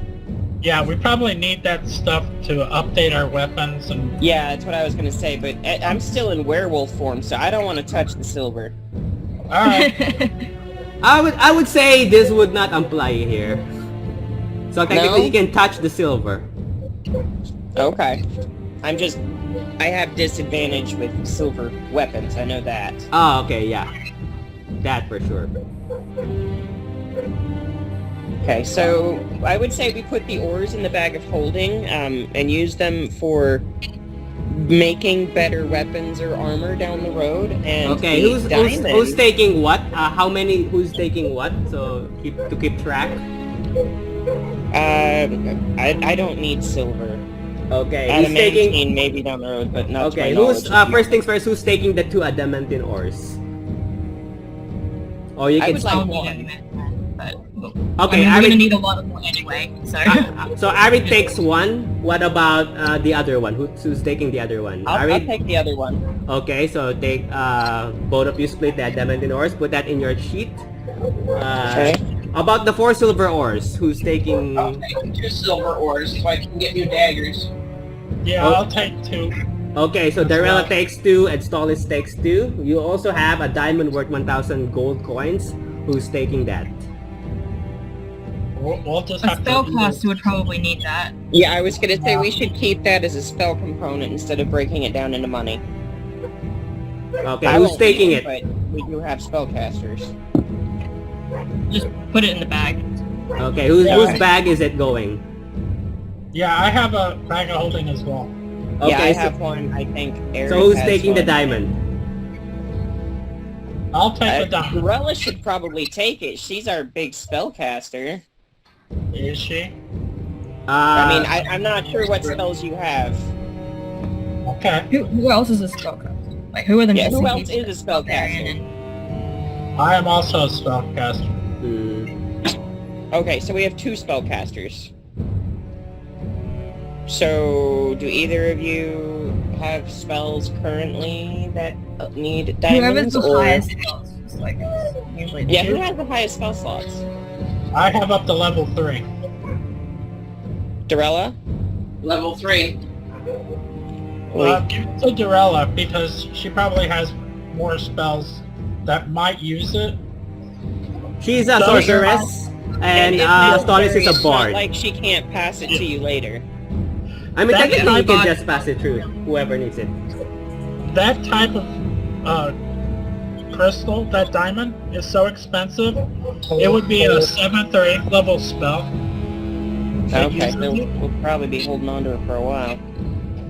Well, no, you can use like lesser ones as well. Just the ones that don't consume the component. Yeah, but the ones that require you to use 1,000-piece ones are way over. No, but- No, but there's spells that say it worth at least, something. Yeah. At least. So Yeah, technically you can have it cut into half, like a 500 gold each one diamond that requires that spell, or 300 gold worth diamond. So you just have to have a jeweler cut it to use it. Well, I would say we keep it whole until we come upon such spells as would require these things. I don't think you have to cut it because it has to be worth at least that. So if you have a Right, but you get more uses out of it if you do have it cut. Depends on the spell. Basically the Yeah, higher the depends spell, the more basically the more Right, but I'm expensive the saying diamond is. if it has to cost at least 300, if you use one that's worth 1,000 on a 300 and you could have cut it. No, but those ones don't consume the spell. Only like resurrection ones really consume. Mm-hmm. A lot of them are just using it as a focus. Mm-hmm. So you So just if gotta it read doesn't which one. consume it, then that would be great. Just hold Yeah. on to it and use it whenever. I Yeah, don't need so a any lot of, like- of that. I don't need anything like that for me. So if you Playlist spellcasting. Right now. So who's taking the diamond? the other magic user. Okay, so Darella, take note. You have write it down. You have basically a diamond worth 1,000 gold pieces. Okay. Okay, so for the 2,000 platinum, who's splitting it? We're splitting it, I thought. Oh yeah, Yeah, who's... we were splitting it between everybody except Darella. Darella didn't want it. Okay, so, So that's gonna be... That's 666, and then one person gets 667. We can give it to one of the other two. That doesn't matter. That's fine. Yeah, so basically 666 platinum for all three of you. Yep. Nice. So that's increments of 10, and basically that's all you find inside these rooms. Lady Viceroy is just waiting for you guys to split up basically the hordes of the treasure that you find. Okay, so adamantine is only used in medium and heavy armor, so I would have no use for it. Yep. Technically you can sell them, or you can give it to someone who might require them. So I'm just going to give the second one to Arid? Yeah, I need them. Arid. Okay, Arid, so you now have both 2 adamantine ores. I mean, I can use medium armor, but then I lose my stealth Yeah, you advantage. do. So Arid now has 2 adamantine ores. What else do you guys do? There's nothing else to do in this room, so I imagine we will take the tunnel that Miss Brightlight's over here crawled through and go that way. Okay. So basically, you guys, she escorts, she comes with you, and you guys go outside. Basically, and yeah, you guys go outside, and it comes out from a cave underneath the dirt, basically. So you do not enter another tunnel or another temple. You just goes out. It just goes out in the wilderness, and the temple. You do see the temple. What you call right next to you, so it's not far. It's just about what you call 10 to 15 feet from where you guys. So it's literally right underneath the temple. So you guys came out underneath the temple, basically. That being said, you guys are outside. Begalura tells you that what you call. Well, if we're done here, I could report back to the others, and then we could go back to the portal where we came from, or unless you have other things you guys have in mind. As much as possible, I don't want to stay here. I know these temples are supposed to be hidden. Clearly this one's been found, so probably wouldn't be too big of a deal to ask. Where are we? Well, honestly speaking, we are in the Harper's Temple, and this is my first time being here. So, you're asking the wrong person because I never been here. I'm actually forbidden... You took a teleporter to somewhere you don't know where is. Well, my mentor was the one who is only allowed to go here, and he's supposed to be working here. I did not see him when I went here. Did you see anyone that looks... Is he an archmage? None alive. Was he an archmage? Yes, he's an archmage. Then we killed him. His corpse. That's great to know.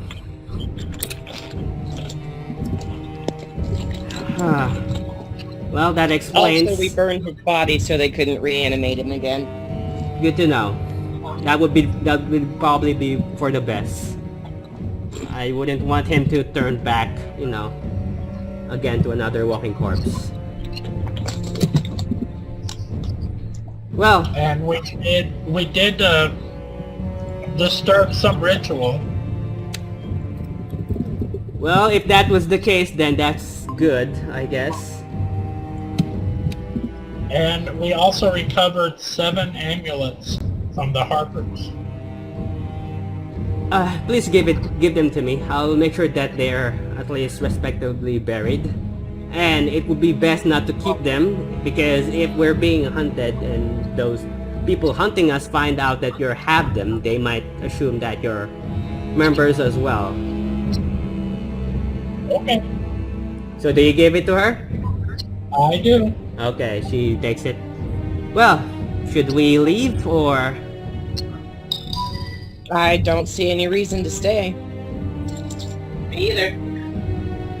Okay, so you got, unless you guys have no other things to do, you guys head back to the portal and teleports you back to the city. Or to the portal inside the palace, basically. I guess I could ask her about the dragon orbs. She's gonna roll Arcana about that. I've heard of it, but I don't know where they are. I've read stories about them. We found one and destroyed it. We're just looking for the other two. Good to know, but unfortunately I don't know if there's anyone anywhere near the city. Unfortunately. Good enough, thank you. No problem. Well, you can keep your spoils. That's the least you can do. With that being said, I would suggest and recommend that to gather the other artifacts. The one that we discussed on the book when we first met. I'll let you guys know if there's any information that I can gather from my side to where the other components are. So far, one thing that I do know is I did manage to find that one of them is from the city of Marquette, which is southwest from here.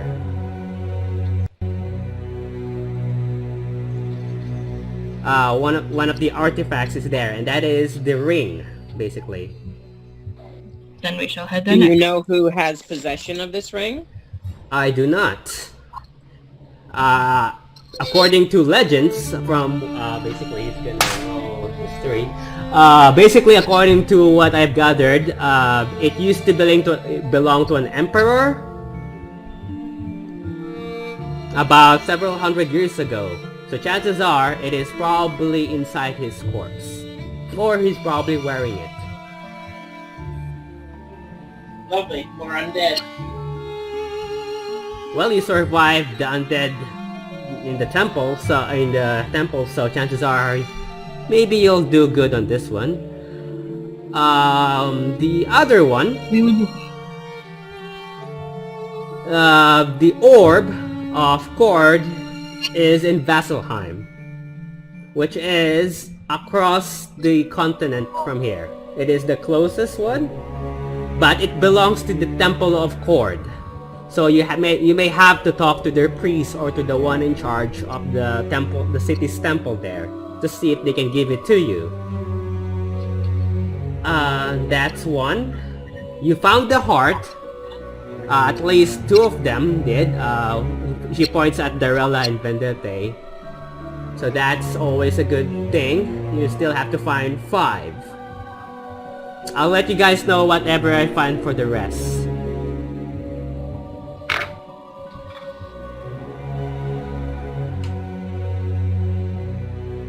So what do we want to do? I'm gonna open the map to give you guys an idea of where you guys want to go. I'd like to go shopping first. Yeah, easily done. You guys can go shopping. Just downtime, go grab something before we move on. So I guess the three of you decide. So where are we headed again? While the three of you Marquette. decide, Arvid will go shopping. So I would like to go shopping as well. okay, 2 of them will go. What about the other 2? Vendette and Darella. I don't need to buy anything right now. I don't need to buy anything right now either.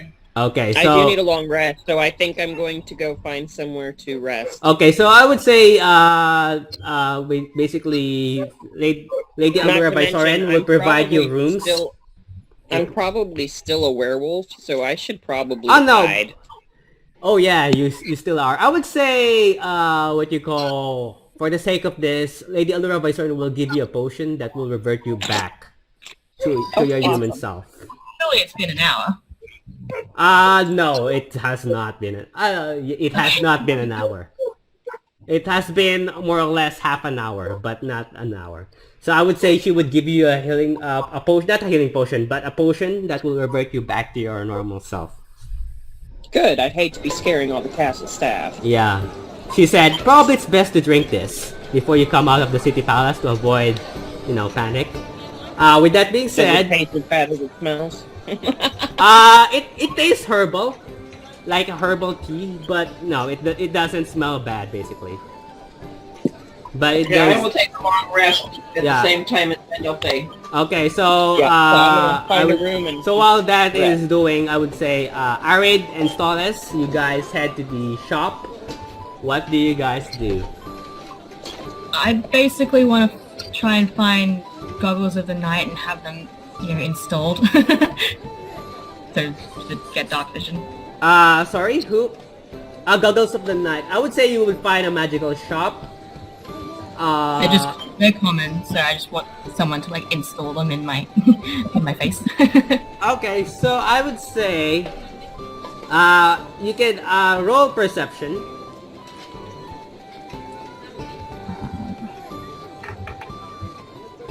Not one. Not one. We have inspiration. Here we go. What are you looking for? Goggles of the Night.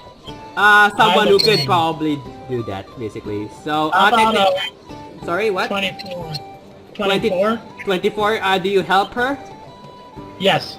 You do find the gnome person that fixed you. Mhm. Okay. And I'm guessing you asked her if you can install something like that. She's gonna do intelligence because she has... I would say, well, I don't have Goggles of the Night, but I believe I could install something that is quite similar. Probably a source of light, like a crystal that can emanate beside your head. Alright. He's Would that getting be- just like, Would that be I noticeable? well, that is. I have the materials here. If that is all, I don't have the goggles though. If you do have them, I could install it for you for a price. I would say for Well, I would have 1,000 checked, for 1,500 gold, I can have that done. I would have checked the magic store we went to. If you check, they do not have the goggles of the night. Okay, is that light gonna be too obvious, basically? Well, technically in the dark places, it will be. You're gonna be like a beacon. But not too bright. Okay. So, is that a yes or a no? Yeah, I'm gonna look for the goggles. I'm gonna hold it. I'm gonna wait. Okay. What kind of... Anything else that you guys wanna do? Findings? those two daggers, you had a dagger with a purple blade and a dagger with a green blade. Mm-hmm. Are they still here? Yes, they are. How much for both of them? Excellent choice. That would be, let me just check, that's 3. Surprisingly enough, that's not, I mean, technically with your gold, that's not gonna be enough. That's not gonna be expensive. That's gonna be 4,100 gold pieces. Alright. Wait, let me do math. 3,000, 4... Yeah, that's 4,100 gold pieces. For both daggers. 4,100? Oh yeah, 4,100 gold pieces. Do you buy both of them? Yes. So, they're both magical, and it would take time to... I would say if you take a long rest, you would know what it is. And by this time, how many, what items did you buy last time? I have gauntlets and a cloak. Gauntlet. Metal I got- gauntlets I got the broom and... Yeah, the broom is broom of flying. Yeah. Easily understandable. It can't be anything else other Yeah, than that. there's only one broom. Yeah, it's all obvious. What you call what type? What is the cloak that you bought? didn't tell me. No. What color is it? It had the shield on it. Okay, so it is a +2. Basically, it is a +2 cloak of +2 of protection. Basically, so if you attune to it, you have a +2 to your AC. And what else? The other one, the gauntlets. Yeah, they were just, you said metal gloves. That's it. Metal gloves. One moment, let me just check.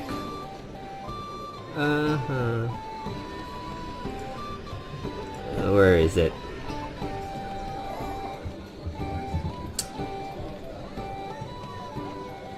One moment. The materials. They are...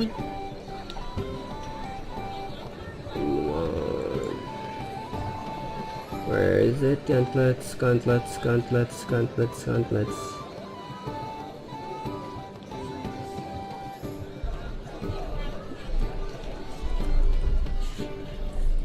I tell the shopkeeper if he, finds or knows anyone with night vision goggles to hold. Unfortunately, he does not know anyone who has. Well, basically. the thing has come in or whatever. Yeah, he'll let you know if he does. No. One moment, as I try to find. Nope. Where is it? Where did I put that? Gloves. Gauntlets. Yeah. I'm currently looking. Where did I put those?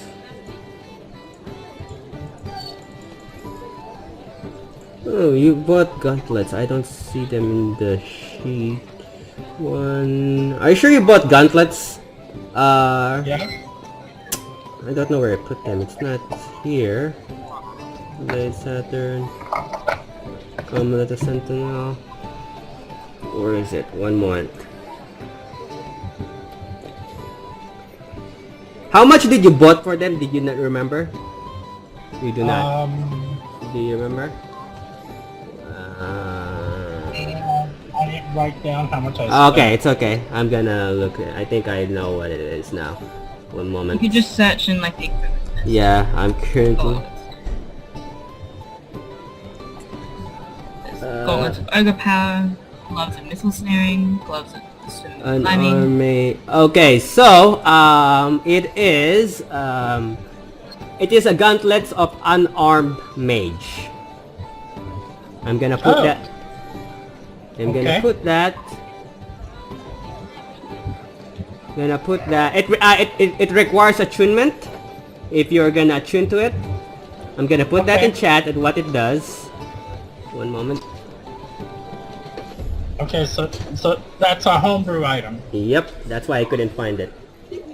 Okay. What else did this guy have again? Unarmed strike. One moment. It's incomplete. 1d8. One more. So, there you go. Basically, he has healing potions. He appears to be 2 stones that have purple carvings in them. He has a staff, a wand, a small light bluish stone, another pair of gloves, basically, a book that has a thick book. Basically, he has a ring that has an infinity sign in it. A potion that has a bright yellow, basically, and a potion that has a gray color in it. A sword that has moon carvings in it. A black oil. Basically a lock and a key. To get a lock and a key. A jug, or a small jar. Some sort of toolkit. He also has what you call an amulet, a giant shield, another book that has what you call some sort of person holding a sword on engraved on the book, a giant great sword. He also has the shield that is made of dark rock, a cloak, an armor that has thorns protruding out of the armor, and basically an amulet that has a symbol of a helmet in it. Okay. That was a lot of things. Yeah. Can I ask more about the amulets as well? Well, he points at the amulet, the one that has a helmet. This one is very rare, and it helps protect not just you, but the people that you're trying to defend from certain attacks. How much? 5,000 gold pieces. It is perfect for you considering you look like someone who could protect people. I also have, basically, where is it? I also have an amulet that protects you from being spied upon.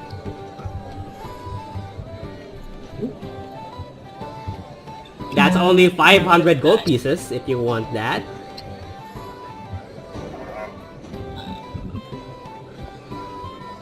I can't remember what you just read out. The first one is an amulet that could protect people. So it's not protect not you, but protect the people beside you or next to you. And the other one is an amulet that can basically protect you from being spied upon. What did you say? There was like a book with a. There are two books. One book is basically a book of a person talking, and the other book is a person holding a sword. I asked more about the sword. Well, let's see here. This book will make you more influence and more powerful in terms of leadership. It's quite expensive though. Very expensive. I know what those are. What about the other one? Well, the other book, basically, the other book makes you, smarter. And understand the things around you. For that one, that would be 42,000 gold pieces. Okay, I'll save up for that. Okay, let me know if you have anything else in mind. I also have some weapons and an armor if you want. And how about you? What you call Solace? Are you gonna buy anything? No, I'm good right now. Okay. So Arid, are you? What was did you have the other cloaks? What was that again? Basically the other cloak is, one moment. Where is it? So,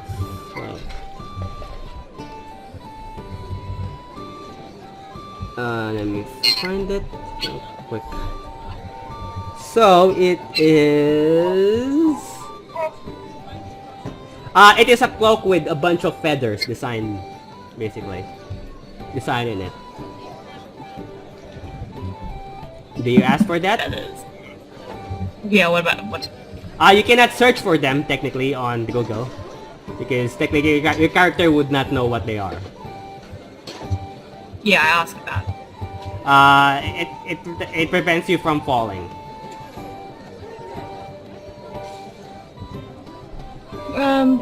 No, I think I'm good. So, are you guys... Is that all? Are you guys not... Yes. Okay. That's all. So we'll go back to the... Okay, so I would say you guys take a long rest unless you're planning to do something during the day. And technically, the next day arrives and you have the time to plan.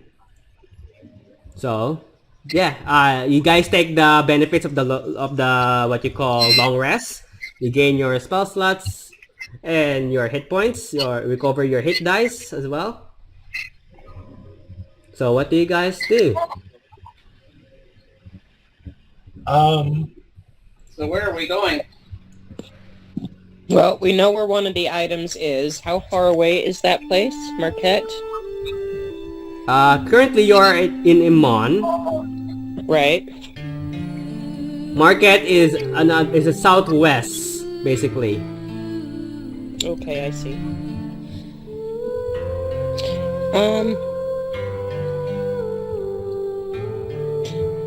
Y'all think we should go straight to Marquette first? The Vaselheim is also across, basically. Across from Is you there an guys. item in Vaselheim? Lady Allura mentioned that basically the orb is in Vaselheim. One of the Okay, artifacts right. could be in Vaselheim. Okay. So far, that's the two things you know from here. Vaselheim is closer. Much closer, so we should probably go to Vaselheim first. So it's gonna be. What do y'all think? 1,000. What was that?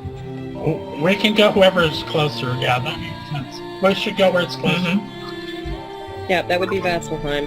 All right, so you guys could either take an airship or a ship via transportation. Well, Which- I have Which a is safer? flying kitty birdie. She's got a broom. That would make it cheaper. The broom, what you call that item, would not make it. This is Like days Griffin? of travel. Oh, They're far apart. It might not look like it, but they're far apart. how Best to far take- is the bridge yeah. just across the water? Is that more than 6 hours of flying? Yeah, just from it that is little days piece that of juts travel. out? It is days of travel. So it is at least 3 days, more or less, 3 days of travel. Okay. Let's take the airship. Airship would cost more. Basically, an airship would cost more. It's also basically. probably safer. Maybe. Who knows? I'd be down for a boat ride just because it's cheaper. I have no Basically, doubt that we are basically it perfectly is gonna be 500 gold for the boat and 1,000 gold for each person for the airship. Wow. That's expensive. It is. Because it is, I believe, the services is 1 silver per mile. I have to check. And the there's services. no way to just...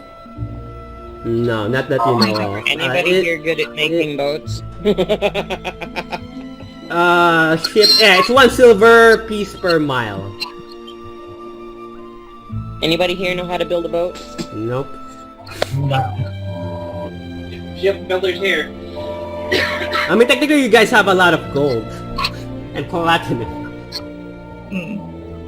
Or I can pay for the ship. Yeah, we have a lot of gold. Yeah, you guys have a lot of gold. So it's for the ship, 500 gold pieces per person. That's gonna consume the entire travel, and it's 1,000 gold pieces per person for the airship. We Let's should. take the boat. Then. If we take the airship, we'll get there faster. Depends on the travel if you encounter anything. Well, we're not in a hurry. Then, Yeah. I guess. It's a big Are we not? difference. I say we just take the ship and I can pay for it. But we can pay for it, sure. I'm a rogue. What can I say? I'm cheap. Yeah. So what do you guys do? I vote boat. Then. I also vote boat. All right, boat. Boat it is. Take who's paying? I will. Okay, so remove 2,000 gold pieces. You sure? You gonna pay for everything? Yeah. Just as well. I haven't been spending my money like y'all have. Okay, so remove 2,000 gold pieces. Who wants to roll a d10? I can do that. Yeah, she paid for it. Might as well. Okay. Oh, that Roll. was Vendel that Okay. I can do that. Oh, it was Vendette. Okay, so Carol, roll a d10. You can have first dibs on loot next time. Then. Let's see, roll. Let's It check. doesn't want to roll. Trouble by C. What did you roll? And hold on, I gotta grab my actual dice. D&D Beyond is not responding. Yeah, that's the reason why I prefer dice. Somebody else want to roll? I can. Okay. Roll Stolas. Roll a d10. 9. 9. That could be good. Basically, you travel peacefully. Nothing amiss, nothing happens during the 3 days or 2 to 3 days of travel. You No arrive. lobster people? No, you do not encounter anything. Everything is clear, no storm, nothing. As you arrive, basically you see a coast, and there's a city on the coast, basically, that is surrounded with this giant thick wall that forms a circle, basically. As you begin to see something that looks like... one moment, where is it?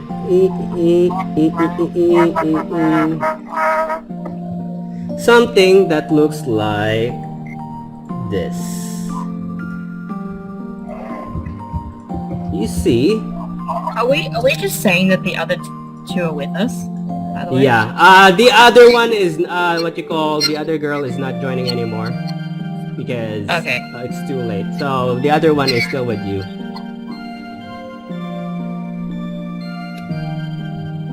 So you get to see this massive city that has these giant walls. You see the city of Vaselheim, as you believe it. Oh. That looks like Bon Say or whatever that's called. You dock, you arrive the coast or the docks of the city of Vaselheim, and yeah, what do you guys do? Well, I guess Press the we water call touch. Interpol and see if they would give us the orb. Unless the others want to look around. There's also a magical shop here. There's new things. It's up to you guys. Yeah, let's go Let's- see if we can find those darkness glasses. Good. Okay, Explore roll the city. roll perception, Arid, as you try to find them. And I help her. Okay, roll That's a with 20. advantage, basically.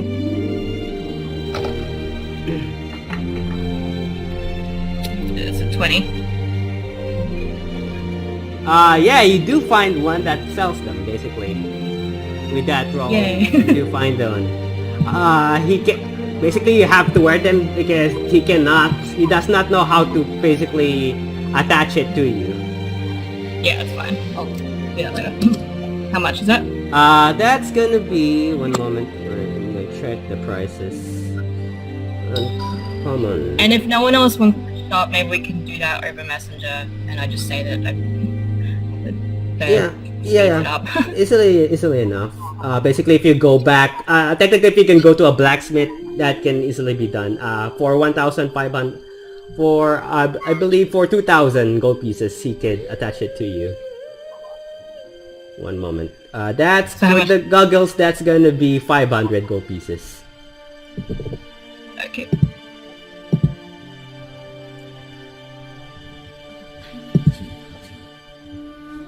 Anything else that you guys find? Nope, I can't get anything until I find the required items to finish making my new daggers. Mm-hmm. But is there anything super interesting in here? I just don't want to take. Oh, it's okay. We have all the time. I think only one of us doesn't have a bag of holding. Is there a magic shop nearby that would have one? Yep, there is a magic shop. Technically, where Arid bought the goggles. Oh, let's go look for a bag of holding for Dorella since she's the only one that doesn't have one. Let's see here, Vaselheim. Arid does have one, right? She purchased one. Yeah, I got one before. Okay, good. Currently they do not have one here. Okay. Let's see if you look around. It was worth a shot.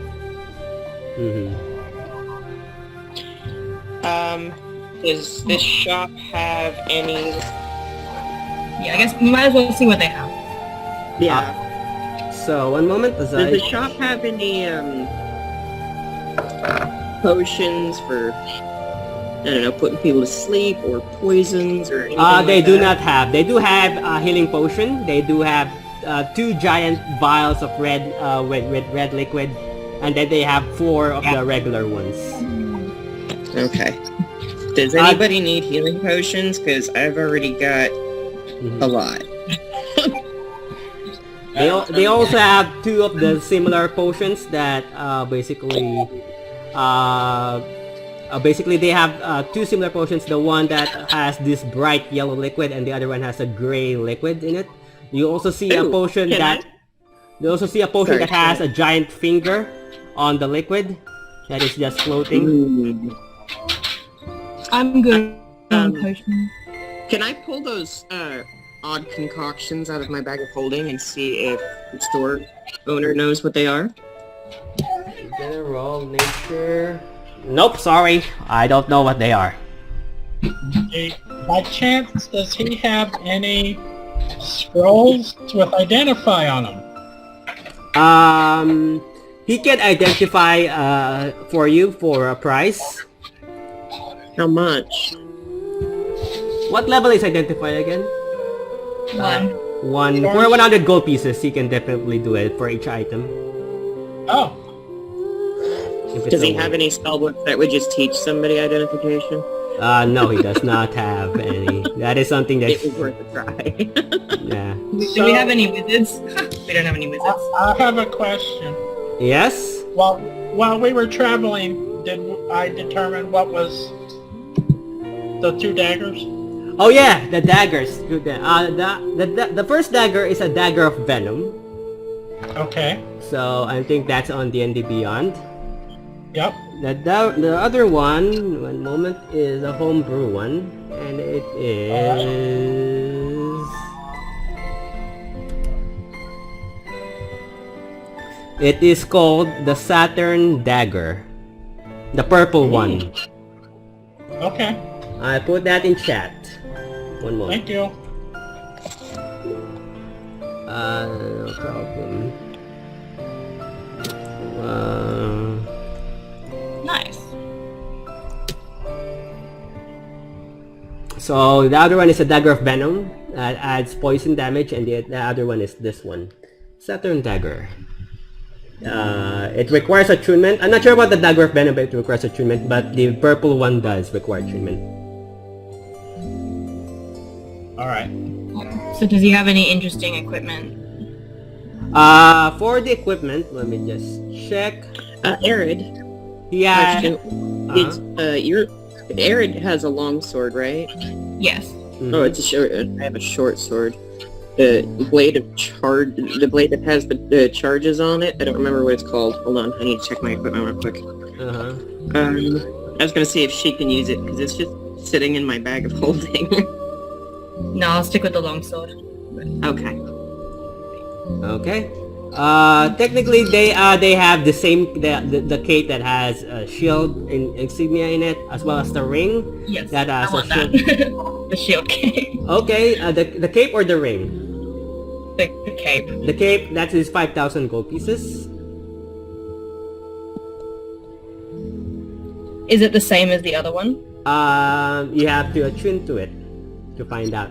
Okay. You can pay additional 100 gold pieces for him to identify it for you. So I'll attune to it. Over. Okay, you just attune to it. So pay 5,000 and you have basically a cape that has a shield amulet on it. So you have to spend 8 hours to attune to that, to know what it does. So far, anything else? Does he have anything in his shop that would benefit a rogue or a blood hunter? Let me check. A rogue. He does have a longsword, but and a shield, but that's it. What does the longsword do? One moment.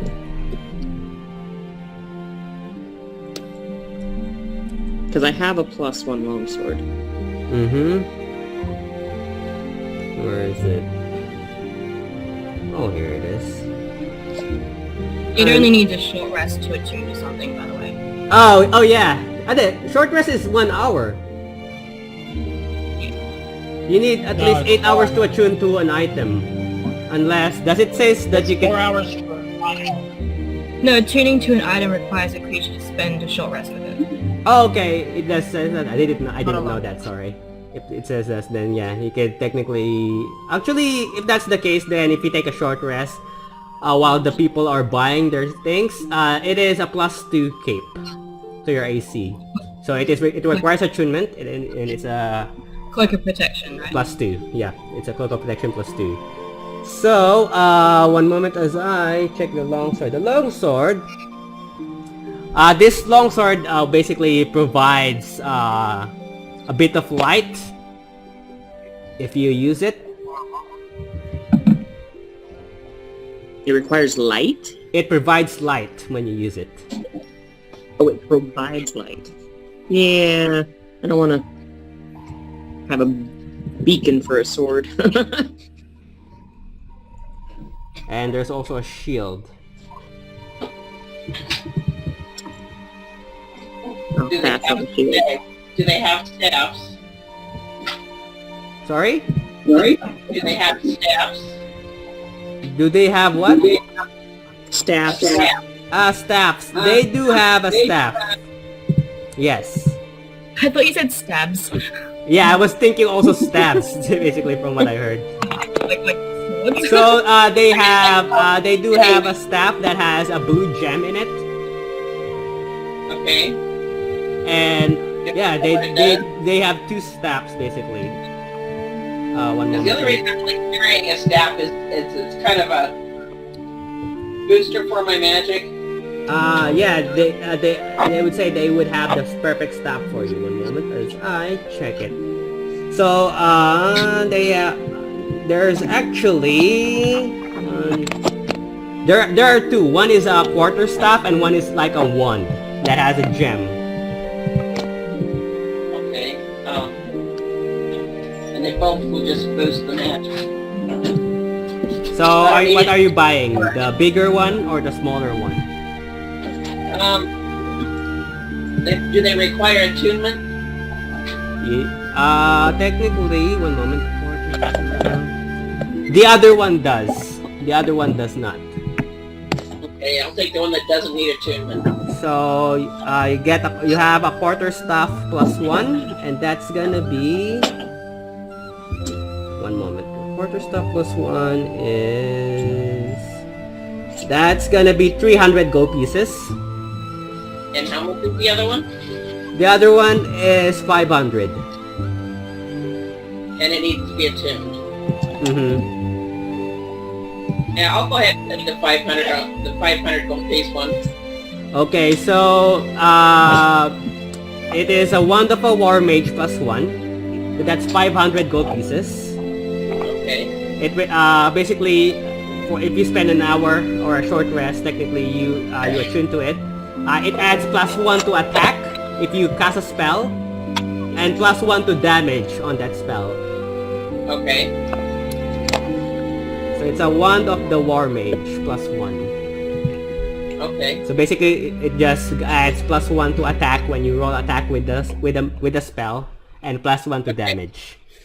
Anything else? Is that through D&D Beyond, or is that? Yeah, it is in D&D Beyond. It is not a homebrew item. Anything else that you guys want to do?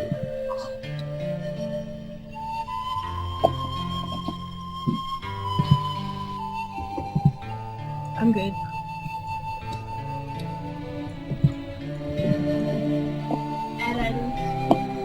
Anything else? I'm good. Okay, so where do you guys go? Oh, Carol has left again. He's disconnecting. Where do you guys go? I guess we need to find a tavern.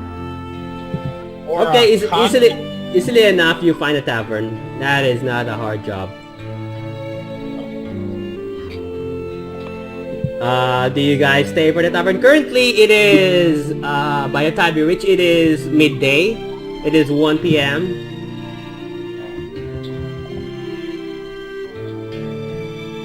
What do you guys Okay. do? You said it. Where what are we time? going? 1 p.m. Midday.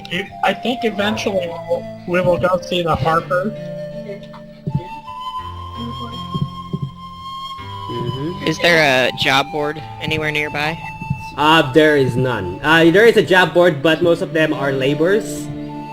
Nothing Okay. that fits your, basically, nothing that fits. Expertise. Mhm.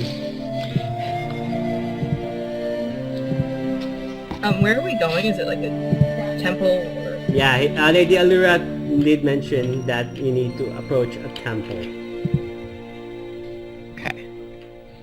So maybe we could ask around. Let's do that. Basically, roll perception, Arid. Or for those people who are looking for a temple, basically.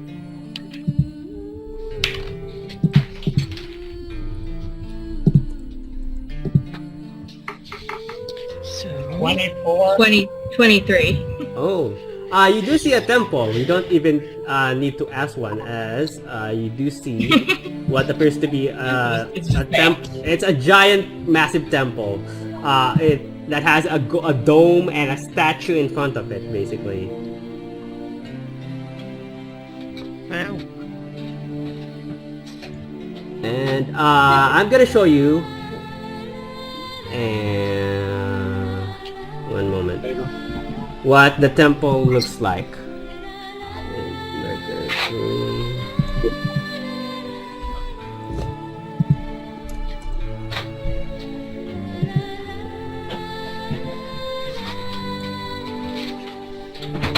One moment.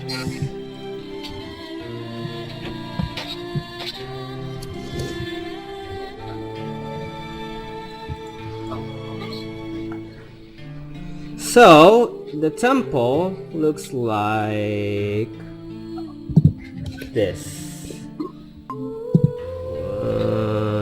The temple looks like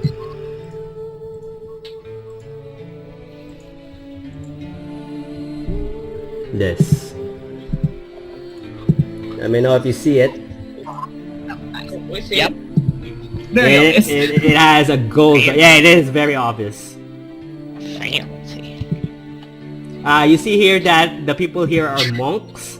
They're wearing this light brown or orange robes, and they have this giant beady necklace. All of them are bald and dark-skinned. So they're monks. Yeah, they're typically monks. Nice. So we need to approach someone, and we don't even know who we're looking for. Probably the lead, Lady Allura mentioned that the one in charge. Okay. What was... Well, probably shouldn't announce what we're looking for. So we would just approach one of the closer monks and ask to speak with whomever is in charge. The monk, this young monk goes and says, you have to talk to the headmaster. What you call headmaster Groon. Okay. He is probably in the center of the temple, as he always is. Would you mind showing us the way so we don't get lost, or is there someone Sure. available who could show us the way? I'll be happy to bring you to him. May I know your purpose of why you're seeking him? We are looking for a specific item, and we were told he might have information. Ah, well then, follow me. And he takes you in deeper as you go to this giant curved wooden door that is about 30 feet tall. He pushes it and it creaks. And you see the door itself is thick. It's about, I would say, 6 to 8 inches thick as if this giant door is open. And the inside is very massive. As you begin to see something that looks like this. It is...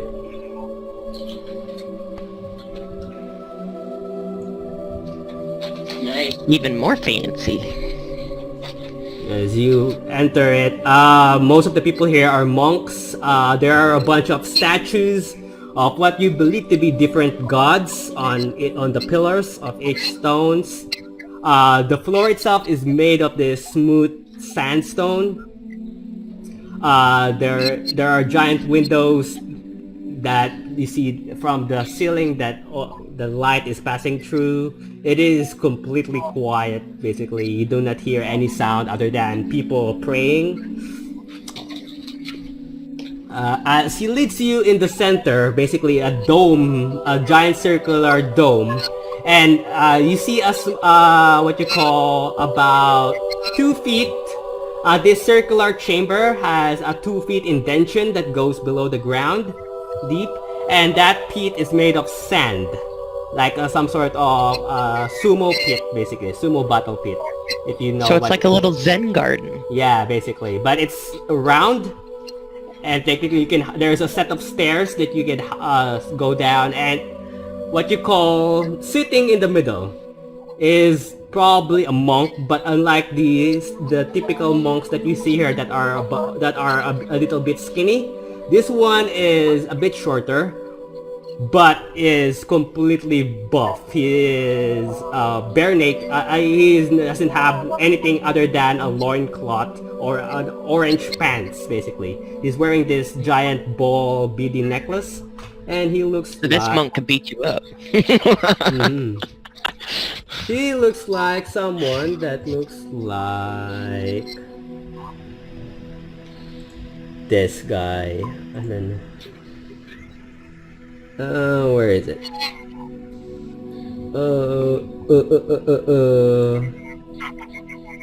One moment.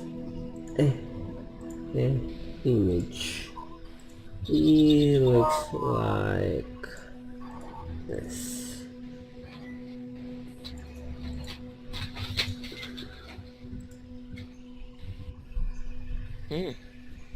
So is he a dwarf? No, he is human. Oh. Just very buff. Very buff.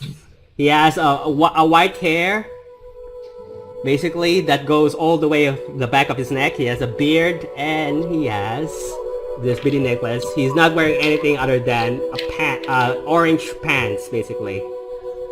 And he's just sitting there with his eyes closed.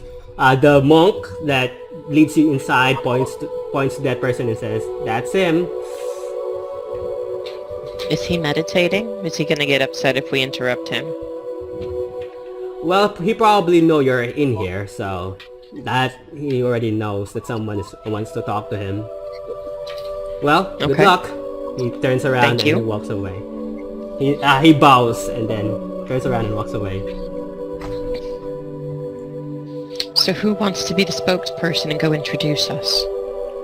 As soon as you say that, you hear this voice. You hear him speak. He's not even looking at you. He has his eyes closed. Says, "Yes. Who comes to visit me?" I am Vendelze. We are currently looking for an orb, and we were told that you would possibly have some information regarding it. Are you perhaps talking about the Orb of Cord? I have to look and see what it's called, but I'm gonna say it- yes? Yeah, it is. If you look at the book, it is what it says. Okay. Yes, that is the one we are referring to. What is your purpose for looking such orb? It is required for a ritual to stop a great evil from descending upon the plane.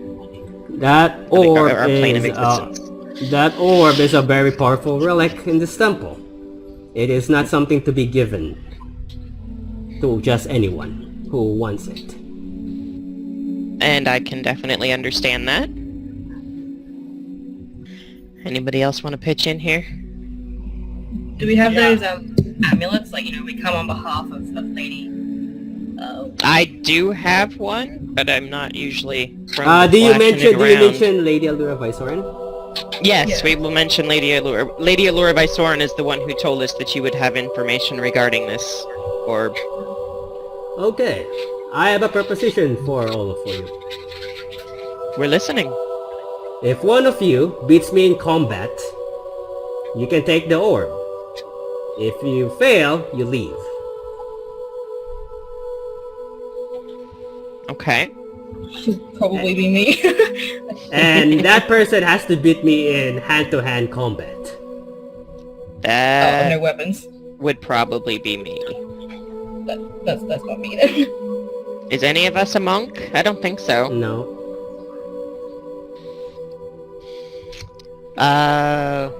Stolas, what about you? Nope, he doesn't look like a monk in any shape. No, or not a form. monk. I'm wondering how he is in hand-to-hand. Not really good, but I can ram. Oh yeah, he can do that.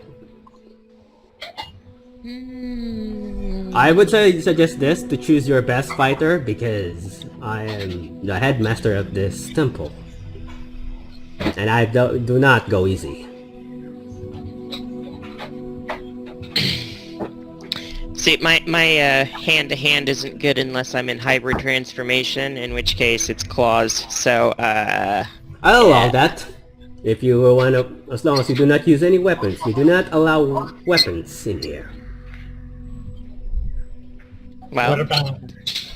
if he allows hybrid transformation, then I'd probably be the one to go to. I'm a weapons-only user.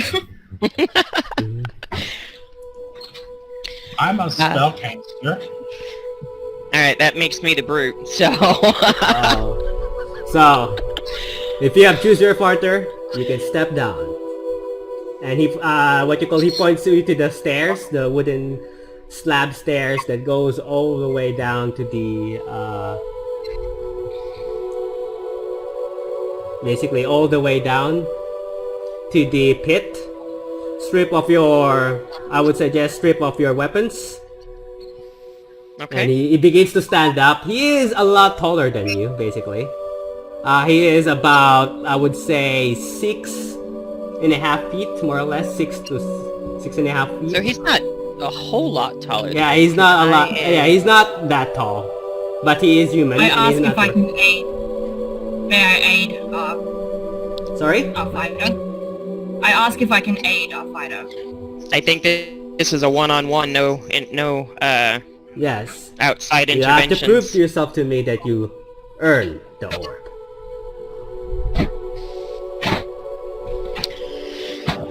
Well, wish me luck, guys, because, no promises.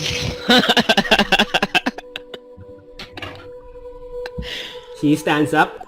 I'm gonna show you the Not map. even bardic inspiration. Is Bardic Inspiration considered outside intervention, or is that allowed? I would say he would allow it. Sure. Okay, Alright. awesome. You get a plus D6. One moment as I show you guys.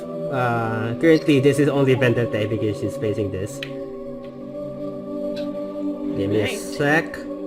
This is the first time only one of you will be battling. And this is I have to check his I stats as assume well. I'm not allowed to use any... Weapons, no weapons. It has to Right, be... no weapons. Am I allowed to use Crimson Right and all that, or is it simply I would say one-on-one as long as it's beating not each other as up? long as it's not a weapon. If you have any spells or any energy in you, he would allow that. Oh, well... If spells are allowed, then someone else might be a better option. But it has to be someone who is also good with hand-to-hand combat. So you can choose now. I'll set the map. Well, I only for spells I only have a couple. So, Yeah. although You might That also one choose could someone be who has handy. an IAC. is anybody's armor class higher than 18? Yeah. Yes. Mine Yeah, is but I can't do anything. Well, I only do I only do 4 damage with unarmed strike. Yeah, my unarmed strike That's the challenge there. does... Hold on, one sec. Unarmed strike. But I do have like shocking grasp, and I have a lot of defense spells. Like my AC can go up to. I would say if none of you are My good with unarmed hand-to-hand strike is combat, he would. 1d6 plus if- 5. I would say if none of you are good with hand-to-hand combat, he would allow weapons, but it's only one of you basically. And we So- only get one If chance? you're gonna- Yeah, the person who's fighting him will be allowed weapons. If that person is not good with hand-to-hand combat, to make it fair for him, then he would allow weapons. if weapons in it. Well, I mean, technically my claws could be considered a weapon because my Yeah, but Crimson that's- Right has to be used on a quote-unquote weapon, but that also allows me an additional 1d6 per Yeah, attack. he would allow it So- if you want. Or if I can have a 27 AC right now, so yeah, Wow. that's good. That could help him potentially because Plus shield. technically you have to understand only one of you gets to fight him. Right. So you have to choose the best person you have. So it needs to be high armor class plus really good with hand-to-hand, or if you can't do if none of us can do hand-to-hand, then it would have Someone to who be, it would could allow. survive technically against him. I'm gonna check his stats real quick. But I assume that punching and such is bludgeoning damage, correct? Yeah. Is it? Bludgeoning. I'm not sure, that's why I'm asking. It's not slashing, obviously. Yeah, I would Right. say yeah. It would be bludgeoning. So even in my hybrid form, I only take half damage anyway. Yeah, that could be work. That could work in your favor. Considering he's not using any weapons, he says you don't see any weapon in him. One moment. Let me just check. Unless he's hiding them in his pants. Oh no, you don't see him any weapons. You do not see any weapons. He is technically a he's monk, definitely. but he looks deadly even without weapons. That's the case. He Oh, does. he definitely looks tough. Oh yeah, he believes that he is like a headmaster. So let's take a vote. Who? Do So we imagine think would be the Yoda best from person? Star Wars, but buff. That's technically If what he you're allows facing. weapons, I think I can last. So who's fighting him? But if no Your weapons, armor class is much higher than mine. yeah. You can. Okay. So who's going? Who's gonna be? So, do we only get one chance at this? Like, if Yeah. she loses or I lose, we can't come back and someone else No, fight if she it? loses the game, then you cannot get the orb. So you have to prove themselves face to face. Oh dear. So that is why I'm telling you, if you're gonna choose someone, you have to make sure that someone could last. Because he doesn't Right. look like he doesn't look like someone who would go down easy. Can we On the like upside, I can observe also do the... him for any clues of what he can do at all? Like, Do you have a spell that can determine? Because there's a spell for that. no, Yeah. just I would say roll investigation if you want, or insight depending on. Insight. 14 on insight. Insight. He I looks rolled a strong. 22. 22 on what? Insight or investigation? Insight. Insight. You can definitely tell that he's gonna play fair. He won't use weapons. You see his fists are clenching, but they look like a size of a basketball. Okay. So he's technically using fists. You also see that there's this wind. There's an aura around him. He is definitely a monk, no doubt about it. Yeah. Can monks cast spells? I don't know. Some do. It's a multi-class, but Yeah. there are some kind of like Yeah, he's they like have a different type of spells in terms of spells. they have key. Okay. Yeah. He's probably if there's an aura of wind, then he might be a 4 elements monk. So there's gonna be some. So who's fighting? If you have any if you have a bar, because that's basically that I don't know how that long lasts. You can technically you can use healing potions if that helps, but that's gonna be a bonus action if you use any. If you end up Well, with healing potions, I'm sure I could last, but yeah. How much health do you have? And what's your AC? This is the choice. And can you cast spells, or it's only your hybrid attacks? He's a rogue. She's a rogue and a blood hunter. well, yeah, but I have mold earth. Technically, if it helps you, unless you don't know about that, you have rogues have what you call uncanny dodge. I'm not sure if you know about that.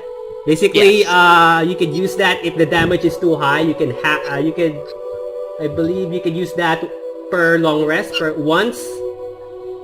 How many times an uncanny dodge can be used? I think only once per long rest. If for me, I would be having on Shield of Faith. I would have spiritual weapons. That'll be 3 different attacks. Shield. That's a reaction. Also, if you have a weapons, technically, if you can attack multiple times, that's also gonna be helpful. Yeah, I have Cure Wounds, Lay on Hands, Healing Potion. I have Darkness, which makes him a disadvantage for everything. Really dodge. Ooh, you rolled terrible. 2 plus... Up to you guys. And I was looking for my uncanny dodge, but I can't find it. It's in the rogue, it's not in the blood hunter. It's in the rogue one. Right. Yeah, actually you get that on level 1 or level 2 even. So you already have that, I'm not sure. So technically, basically you could use your, is it a reaction? You could half the damage. You just say, basically it's like being resistant to that damage, and you can only, I believe you can only use it once, and you have to take a long rest to use it again. But it halves the damage, so if you take 50 damage, you can technically get 25, and that could potentially save you in terms of... Okay. I also have my, steady aim option. I give myself advantage on the current attack roll. I also have Armor of Agathes. You what? I also have Armor of Agathes. What's that do? Yeah, I have that too. Yeah, it gives me temporary hit points, and when they hit me with a melee attack, they take that, that they take damage. Ooh. But that'll... So it's sounding more and more like Arid should be the one to face him. I mean, weapons are now allowed, so she would allow it if none of you would be capable enough to fight him hand to hand to make it fair. Well, I would say a monk if we had one, but... Yeah, I would say it's definitely she a monk. She can use weapons, but I would be the choice for strict hand-to-hand combat. Yeah. It's up to you. I can. I'll do it. Are you sure? Is that the choice? Because My apologies in advance if I fail. Okay, it just doesn't seem fair that to use weapons against somebody who's not using any. Oh no, he would allow it if you're monks are scary. Yeah, monks are very scary. He looks intimidating. They can attack like 6 more times depending on how high he is. Oh. Yeah. So and they do big damage. So on the upside, if I cast Blood Curse of Bloated Agony, then he takes damage every time he does more than one attack, so... They can stun you, they can... Yeah. He could potentially knock you down with 1 hit. Yeah. That's the problem. He is someone who could potentially do that to you. So you go... So it's Vendate then. Make a choice now. Because this is it. Because potentially only one of you gets to face him. She's got the higher armor class. She has less chance of being stunned. He's not wearing any armor. I can definitely tell you that. He is... Am I allowed to wear my armor? Well, yeah. It's in me. Yeah. So he's not gonna make you strip down. Technically, he's just not. Basically, monks are not allowed to use weapons unless they're told to. But because none of you would be capable enough to fight him in hand to hand, he would allow to use weapons. So.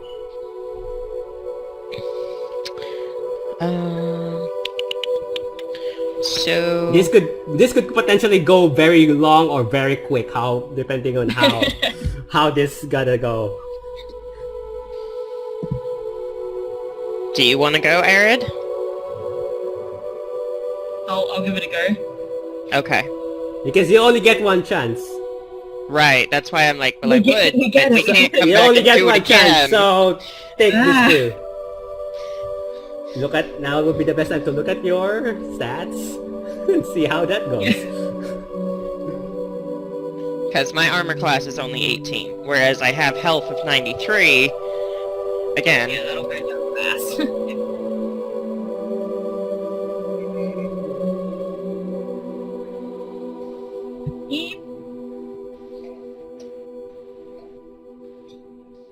Yep. but because I'm level 5, I also get 2 attacks per attack action. Yes, I Tradition at their level. And a weapon attack will do more damage Will succeed. than the hand-to-hand if you're not a monk. Well, but I also have... I mean, yes, weapons do more damage, but my hand-to-hand does... Let's see, my unarmed does 1d6 And don't forget plus divine- 5 plus Don't an forget additional divine 6. Don't forget what? Don't forget I have Divine Smite. You have what? Divine Smite. Oh, yeah, that's a thing. Yeah, Yeah. see, you've just got the advantage in more areas than I do. Potentially, if you're scared up, you can initially convince him that to to change the mechanics of the game. It's up to you if you can persuade him. So if you guys are having second thoughts, it's up to you guys. If you want to change the terms, if he thinks Well, I doubt he would kill us, but again, No, he would failure not means kill that you. we don't get the item. it's That's the thing, mm-hmm. and we can't really finish the campaign at all without it. Oh no, technically you can still finish the campaign. It's just that it's gonna be a lot different how it's gonna end. Or technically you can steal I it. ask if our champion loses, is there another way we can prove our strength? Perhaps do an errand for you. No, this is the way.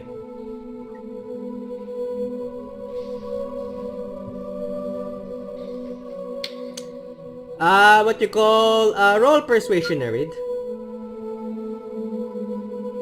Considering you're the one talking to him, your roll persuasion. 19. 19. If it helps, I'll allow 2 of you to face me. Ooh.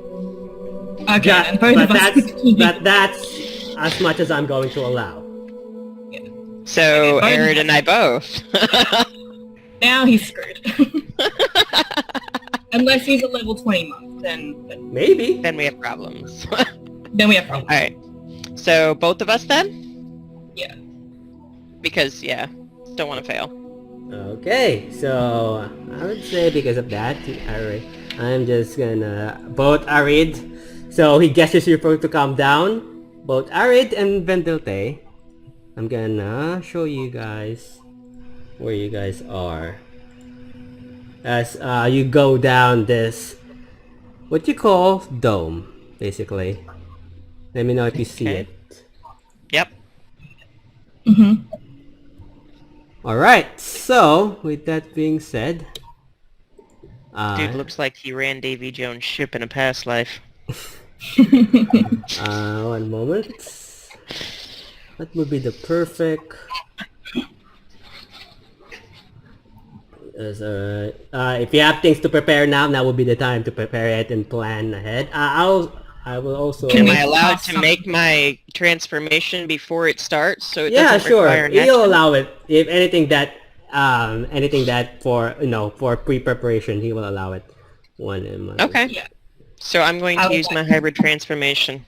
You I'm turn gonna into- cast Shield of Faith on myself. And Okay. I'm also going to put Crimson Right on my claws. One moment as I prepare this.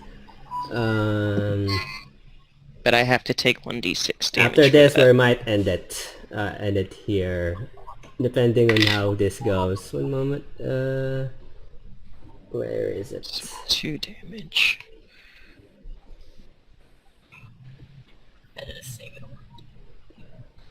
If you have some last minute preparation, now would be the best time to prepare it.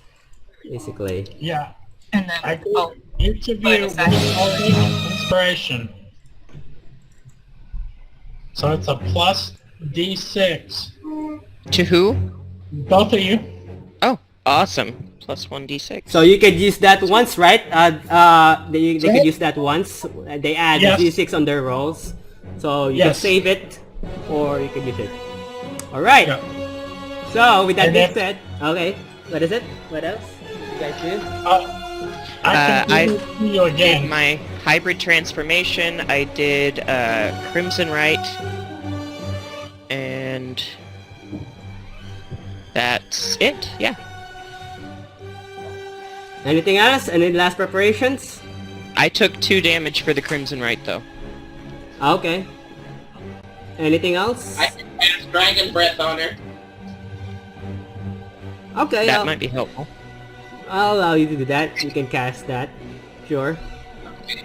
Mm, So Or- I walk up to her and touch her and yeah, Yeah. before she even went down the pit, I would say you would have done that. How many times can Vendetta use that? I can use that No, how many times can I use it after it's been cast on me? Yeah. For how Now- long? 1 minute. 1 minute. Okay, so that's 1 minute. Okay. That's Probably the 60 whole time. rounds, I believe. I'm terrible. That's- Yeah, that's 60 rounds, so... Alright. No, 6 rounds. Oh, 6 rounds, No. sorry. No, 10 each rounds. round is 10 rounds? 10 rounds. Oh, 10 10 rounds. rounds. Yeah, 10 rounds. I'm Okay. completely confused. Alright, so with that being said, roll initiative. For I have both my of you. spiritual weapon as well. Okay. 18.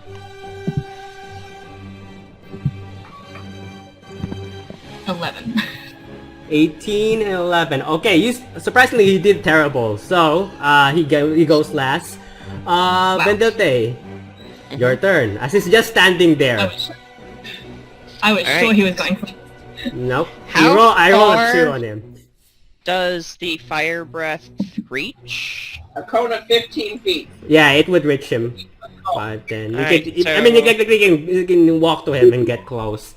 But I think, yeah, it would 5, 10. Yeah, it would reach him. Okay, so let's do that first. Okay, so roll. He's gonna roll a dex save, right? Yeah. One moment, I think. Wait. What's the DC? 13. 13. He succeeds, so he takes half. So roll damage for that, Vendette. And which dice was that? Let me look. 3d6, I think she said. Yeah, 3d6, I think. Yeah, 3d6. And he takes half of that, basically. Because he succeeds. As you come down and then just blow this flame out of your mouth. So he takes 7 damage because I rolled a 15. Okay, 7 damage. Anything else? And I'm going to... That's move one of your up. actions, basically. You still have one Yeah, action. I'm gonna move up to him Mm-hmm. and use my claws. Roll to hit. So roll to hit. 17. 17 misses. As he managed to dodge it. Oh wait, Easily. no, sorry, that wasn't with my added on. That was just the straight roll. Okay. So actions. Unarmed. I get +7, so 17, 18, 19, 20, 21, 22, 24. 24 hits. Woot. And now roll damage. So that is 4, 9, 10, and then roll a d6. 13 damage. Okay, 13 damage. Anything else? And I can do that a second time. Mhm. So roll to hit 26. That hits. And roll for damage.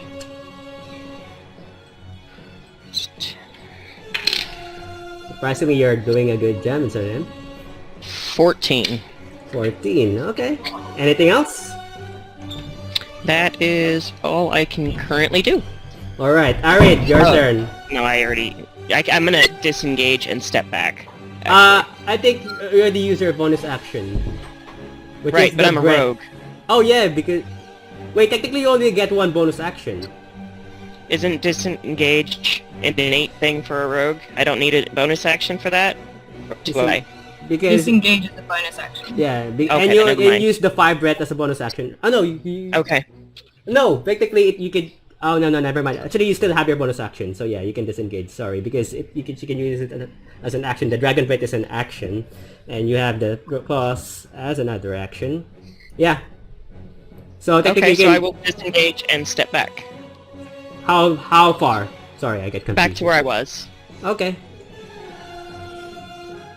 Arid, your turn. I run up to him.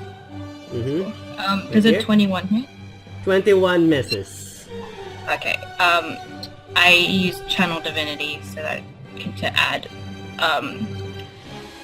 plus 10 to the second hit, so that would be 27. Yeah, that hits. Roll to hit.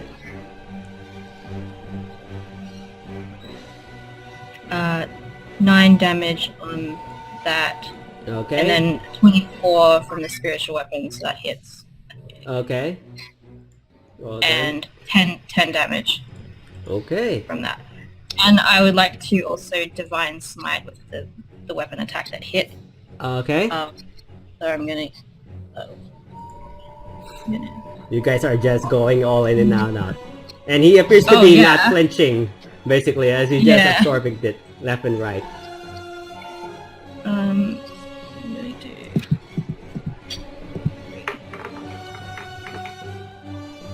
That's 20 damage 20 damage. from Ooh. Divine Smite. Okay, anything else? No. Alright, he is gonna look at you, Arid. One moment, and spend 1 key point. He has 17, 16.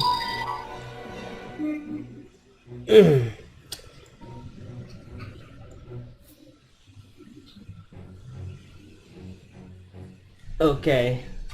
He's gonna strike you with his fist. Basically, he's gonna strike 2 hands, basically. And whirling blows within range, most of the way up. Oh my god, I have to study a monk. This is gonna tough. Shit. Okay. I'm gonna attack you with one. That's gonna miss. So 5 will miss. 17.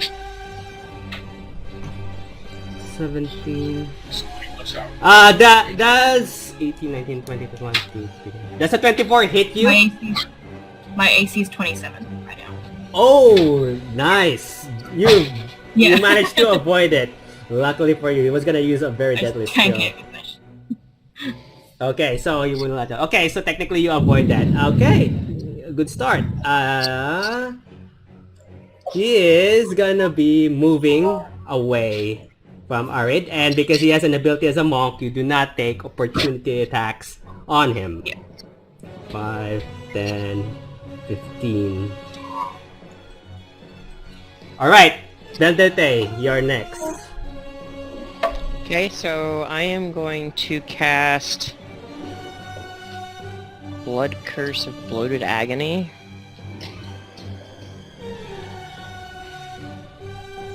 I'm not going to amplify it, so he can't make a saving throw. And then I'm also going to... Damn, Arid has a freaking 27 AC. That's clever. I have shield as well, so that can be a +5 to that. Oh yeah. So technically, you could potentially, unless he rolls a nat 20, you could potentially avoid most of his strikes. Alright, what do you do, Vendate? I'm going to run up to him and use both of my unarmed strikes again. Okay, roll to hit. That is... Ugh, a 12. That's not gonna hit. Yeah. Ooh, nat 20. Oh, okay, roll damage for that and double the damage. Isn't it double the dice? Or... Oh no, just multiply it by 2. If you roll a crit, times 2, whatever the dice is. Yeah. Okay, so that is 6, 11. And then I'm also going to roll the 1d6 for the Bardic Inspiration. Mm-hmm. So you have used that. So only Arid has hers. Arid, did you add yours? No, you haven't used yours, right? I haven't used it. Okay. So that is 17 damage. Okay. Anything else? So I'm far, you're also doing a going good job. to use the fire again. Okay. He's gonna roll dex save of 16. He succeeds, so roll damage and he takes half. Oh, sorry. Surprisingly, you guys are doing good. For now. So that's 6, 10... That's 11, so he takes 5. 5 damage. Okay. And then I'm going to disengage and step back. Anything else? That's it. Arid, your turn. I'm gonna cast Armor of Agathis at 3rd level. Mm-hmm. And then I'm gonna walk up to him as well, and then bonus action, spiritual weapon. Okay, roll to hit. 22. 22 misses. Okay. That's my turn. That's your turn. Okay, it's your turn? Yep. He's gonna use an ability.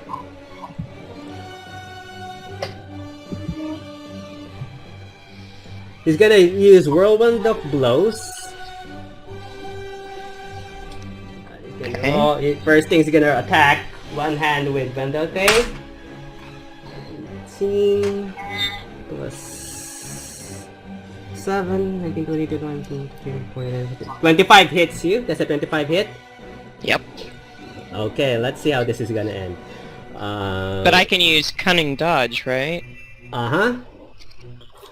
It just basically it what you call it it deducts damage, so it's half damage. But technically, Okay. this is, So I'm going to half the half damage? yeah, unfortunately, this is not just any damage. You use action to do a target and use this action to see. Okay, I want you to roll a Constitution saving throw. Constitution Both of us? saving? No, for Vendate. So roll a d20, add your con modifier. Constitution modifier. For Vendate. For the first strike for him. So that's a 16. 16. Vendate. Suddenly what you call a gust of wind gathers in his arms and he strikes you.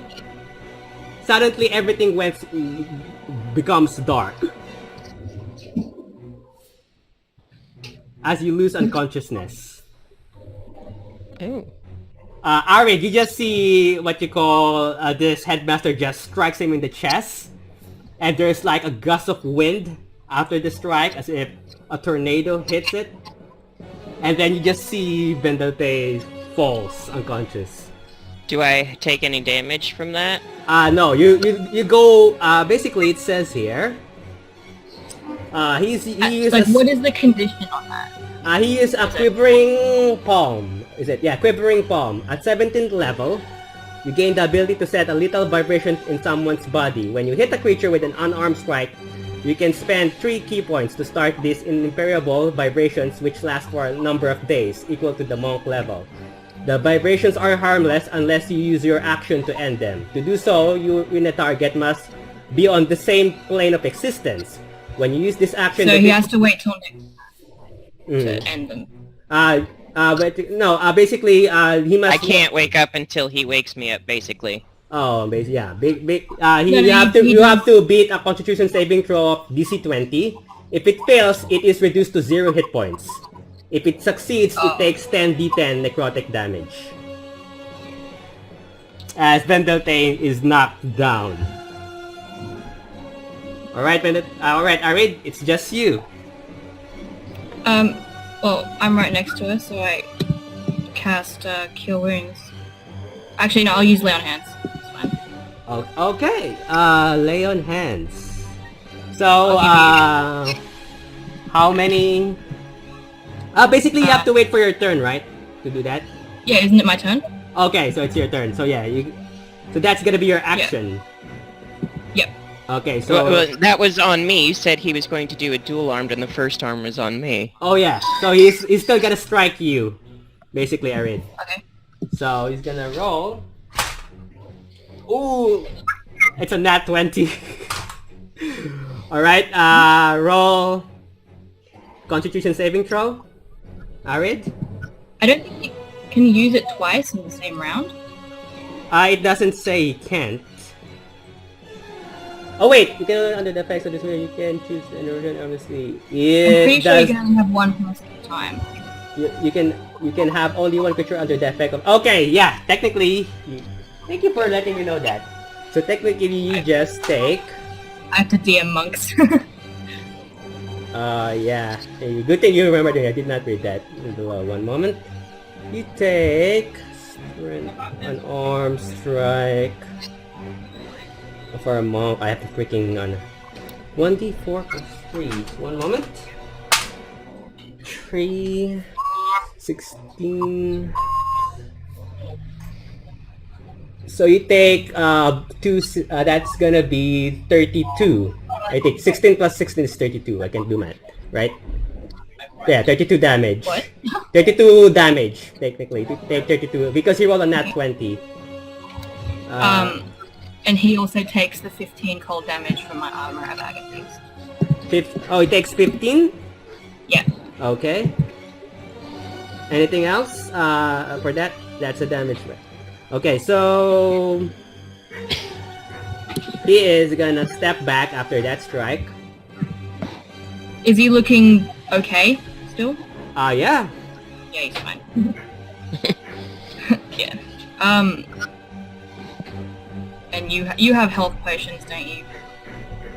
Yeah, it's a Yes, bonus I do. action. So, okay, so you can lay your hands. But I was unconscious. He said I didn't take any actual damage from that.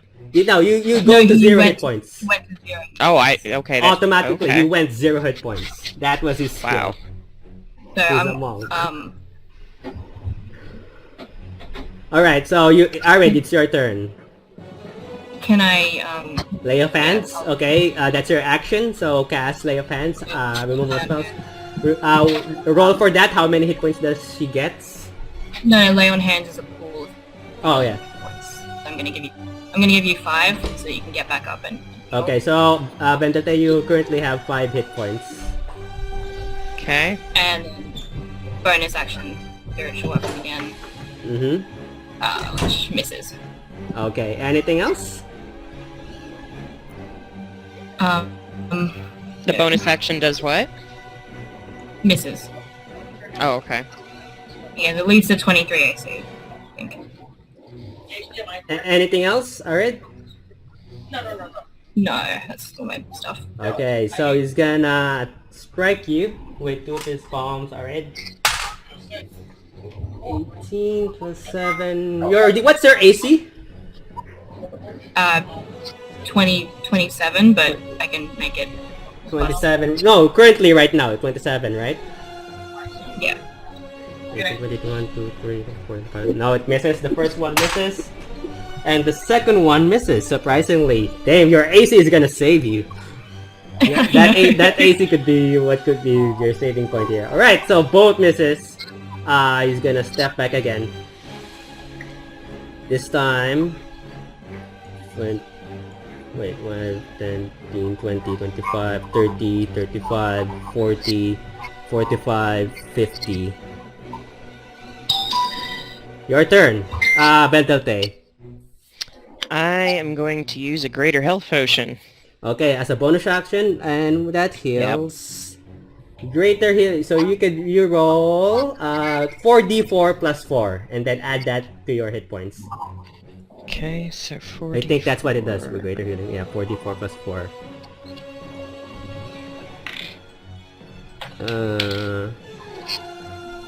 Surprisingly, Arid, you'll survive this. That's a very high AC. I knew I was like, oh, when I missed that cloak of protection before, but then there was another one. I'm like, yes, I'm not missing that again. That could potentially save you in some situations. Oh yeah. Cool.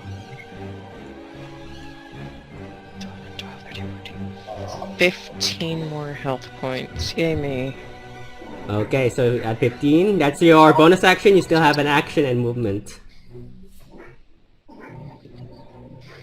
Technically, I'm up to 20. your Dragon's Breath would be out by this point.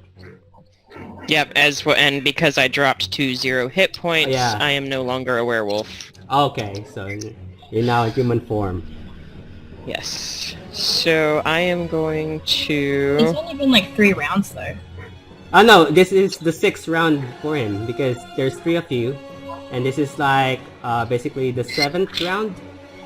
No, Bentelte? no, that's The You whole also round. have to stand down. Okay. Oh yeah. Sorry. Okay, so technically you can still cast it. I'm confusing with the number of rounds. Oh yeah, this happens at the same time. Yeah, I forgot. Never mind. Ignore me. So the Dragon's Breath reaches how far? 15 foot. 15 feet. So at this range, it would not reach. So I'm gonna move close enough to use Dragon's Breath. Okay, how close are you planning? Just 15 feet. Okay, so I would say this range would reach him. And I'm going to use Dragon's Breath. He's gonna roll 5. Okay, he fails, surprisingly. Oh. So... Roll A monk damage. failing a 6. dex throw? What? Yeah, he rolled low. He rolled very low, even with his dex. 6.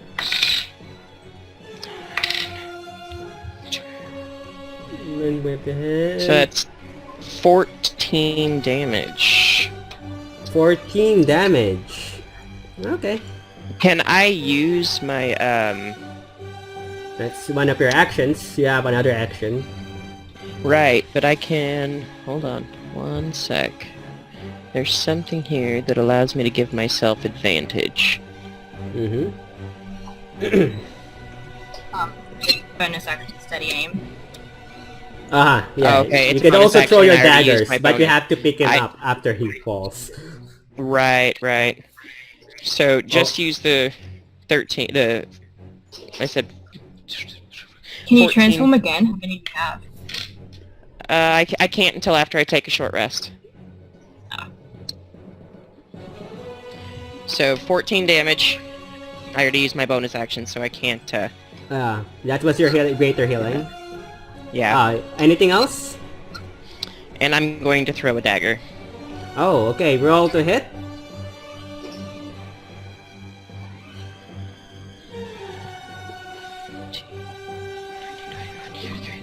$26. 26. Yeah, that hits. Roll damage.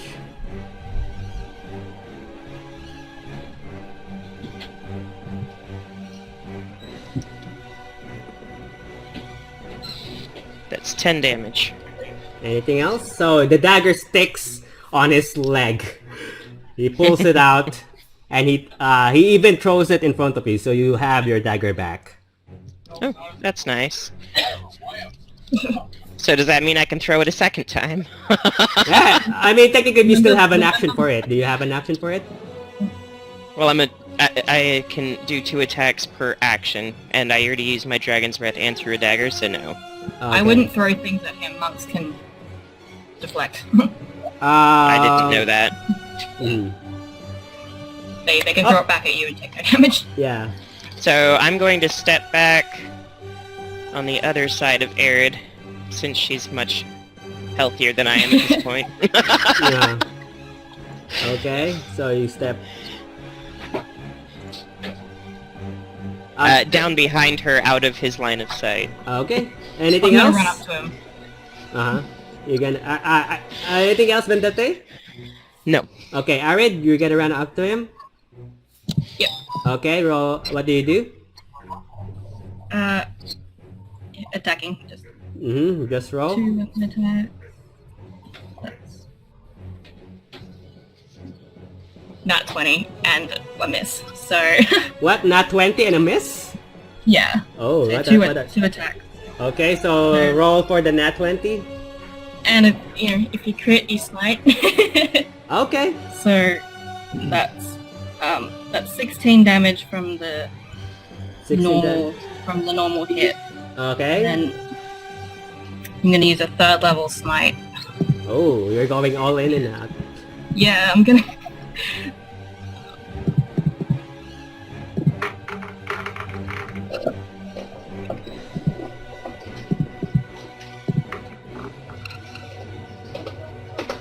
That's 30 damage on the smite. Oh, ouch. Okay, anything else? And then the bonus action, spiritual weapons. See that? That does not hit. 19. Okay, so is that your turn? That's radiant damage, by the way. Yeah. Yeah, got it. Anything else? Nope. He's gonna... Damn, your AC is gonna save you, damn it.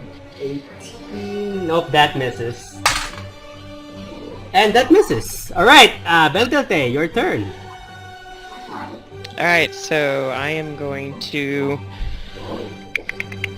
I have 2 now. 2 greater healing potions. I'm going to use another... Well...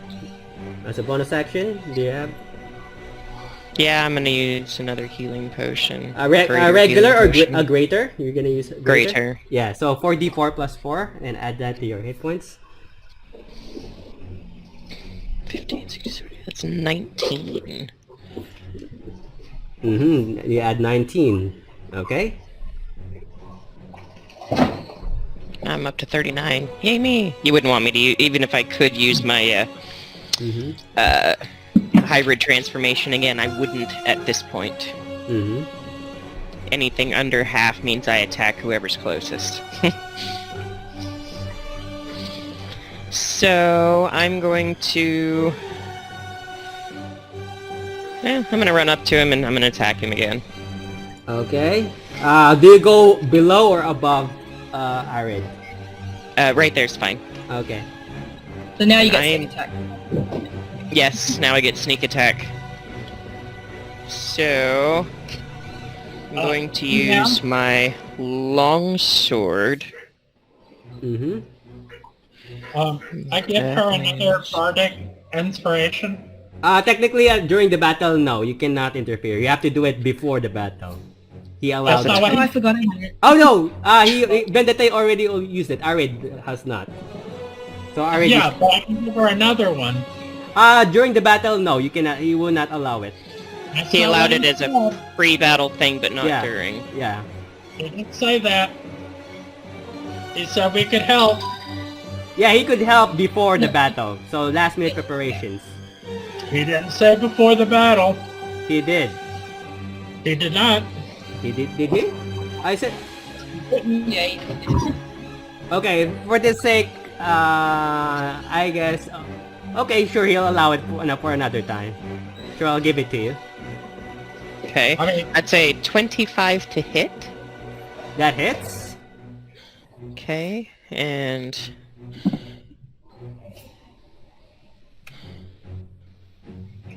Roll damage. And that's a d6 additional.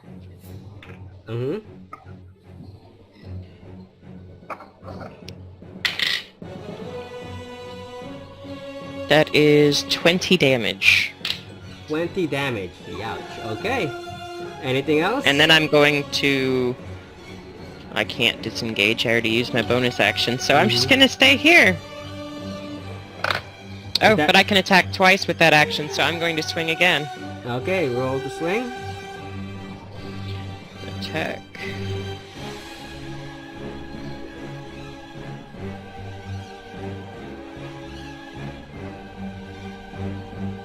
So I got a 19. That's not gonna hit. It was a miss. Okay. Arid, your turn. Yep, just use this there. Does a 23 hit? 23 just hits. And then I have a 17, so it's a D6 Bardic Inspiration. Mm-hmm. That doesn't help. Mm-hmm. So that's 11 damage. 11 damage on the first strike, okay? Yeah. And then Spiritual Weapon also misses. Okay. Is that your turn? Yep. She's gonna attack Vendelte again. Oh boy. I'm guessing the first one misses. Oh, surprisingly, the second one misses as well. Yay me! He's rolling terrible, I hate it. Alright, Vendelte, your turn. You wanted us to 1v1 a level 17 monk. I mean, technically, you alone would have survived it. Because Yeah. your AC was your saving grace, basically. Your AC was way too high for him. You would have so saved it. longsword again. That's a... Ooh, a 26 to hit. That hits. Roll damage. Yes. Maybe I should get Sentinel. Yeah, you should. That would be a good idea.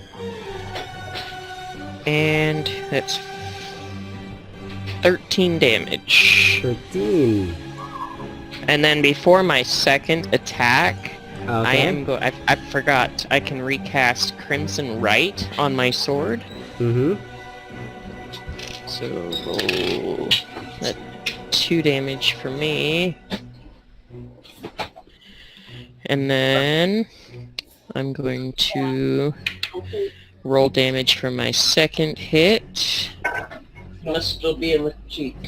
Nat 20 plus 2. Okay, that definitely hits. Roll damage and then times 2 the damage. Surprisingly, you guys are doing quite well. Is he looking hurt yet? He does look bloody on some sides, but he looks fine. 16, 17, 23 damage. Ooh, okay. I would say from this moment on, he would raise his hand. Enough. I think that would be enough for one day.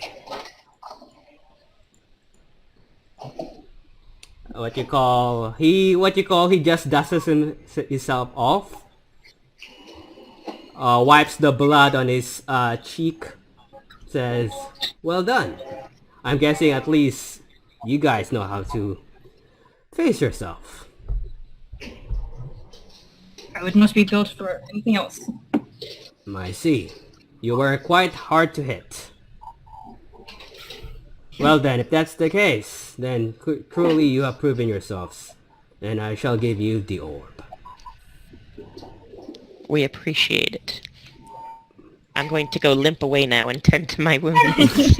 Yeah, you see, but yeah, you're not doing too good. Surprisingly, you feel like just the wind get blown out of you on that first strike. I only lost 2 hit points. Yeah, the AC was your saving grace, technically. With that being said, we're gonna end basically this session here.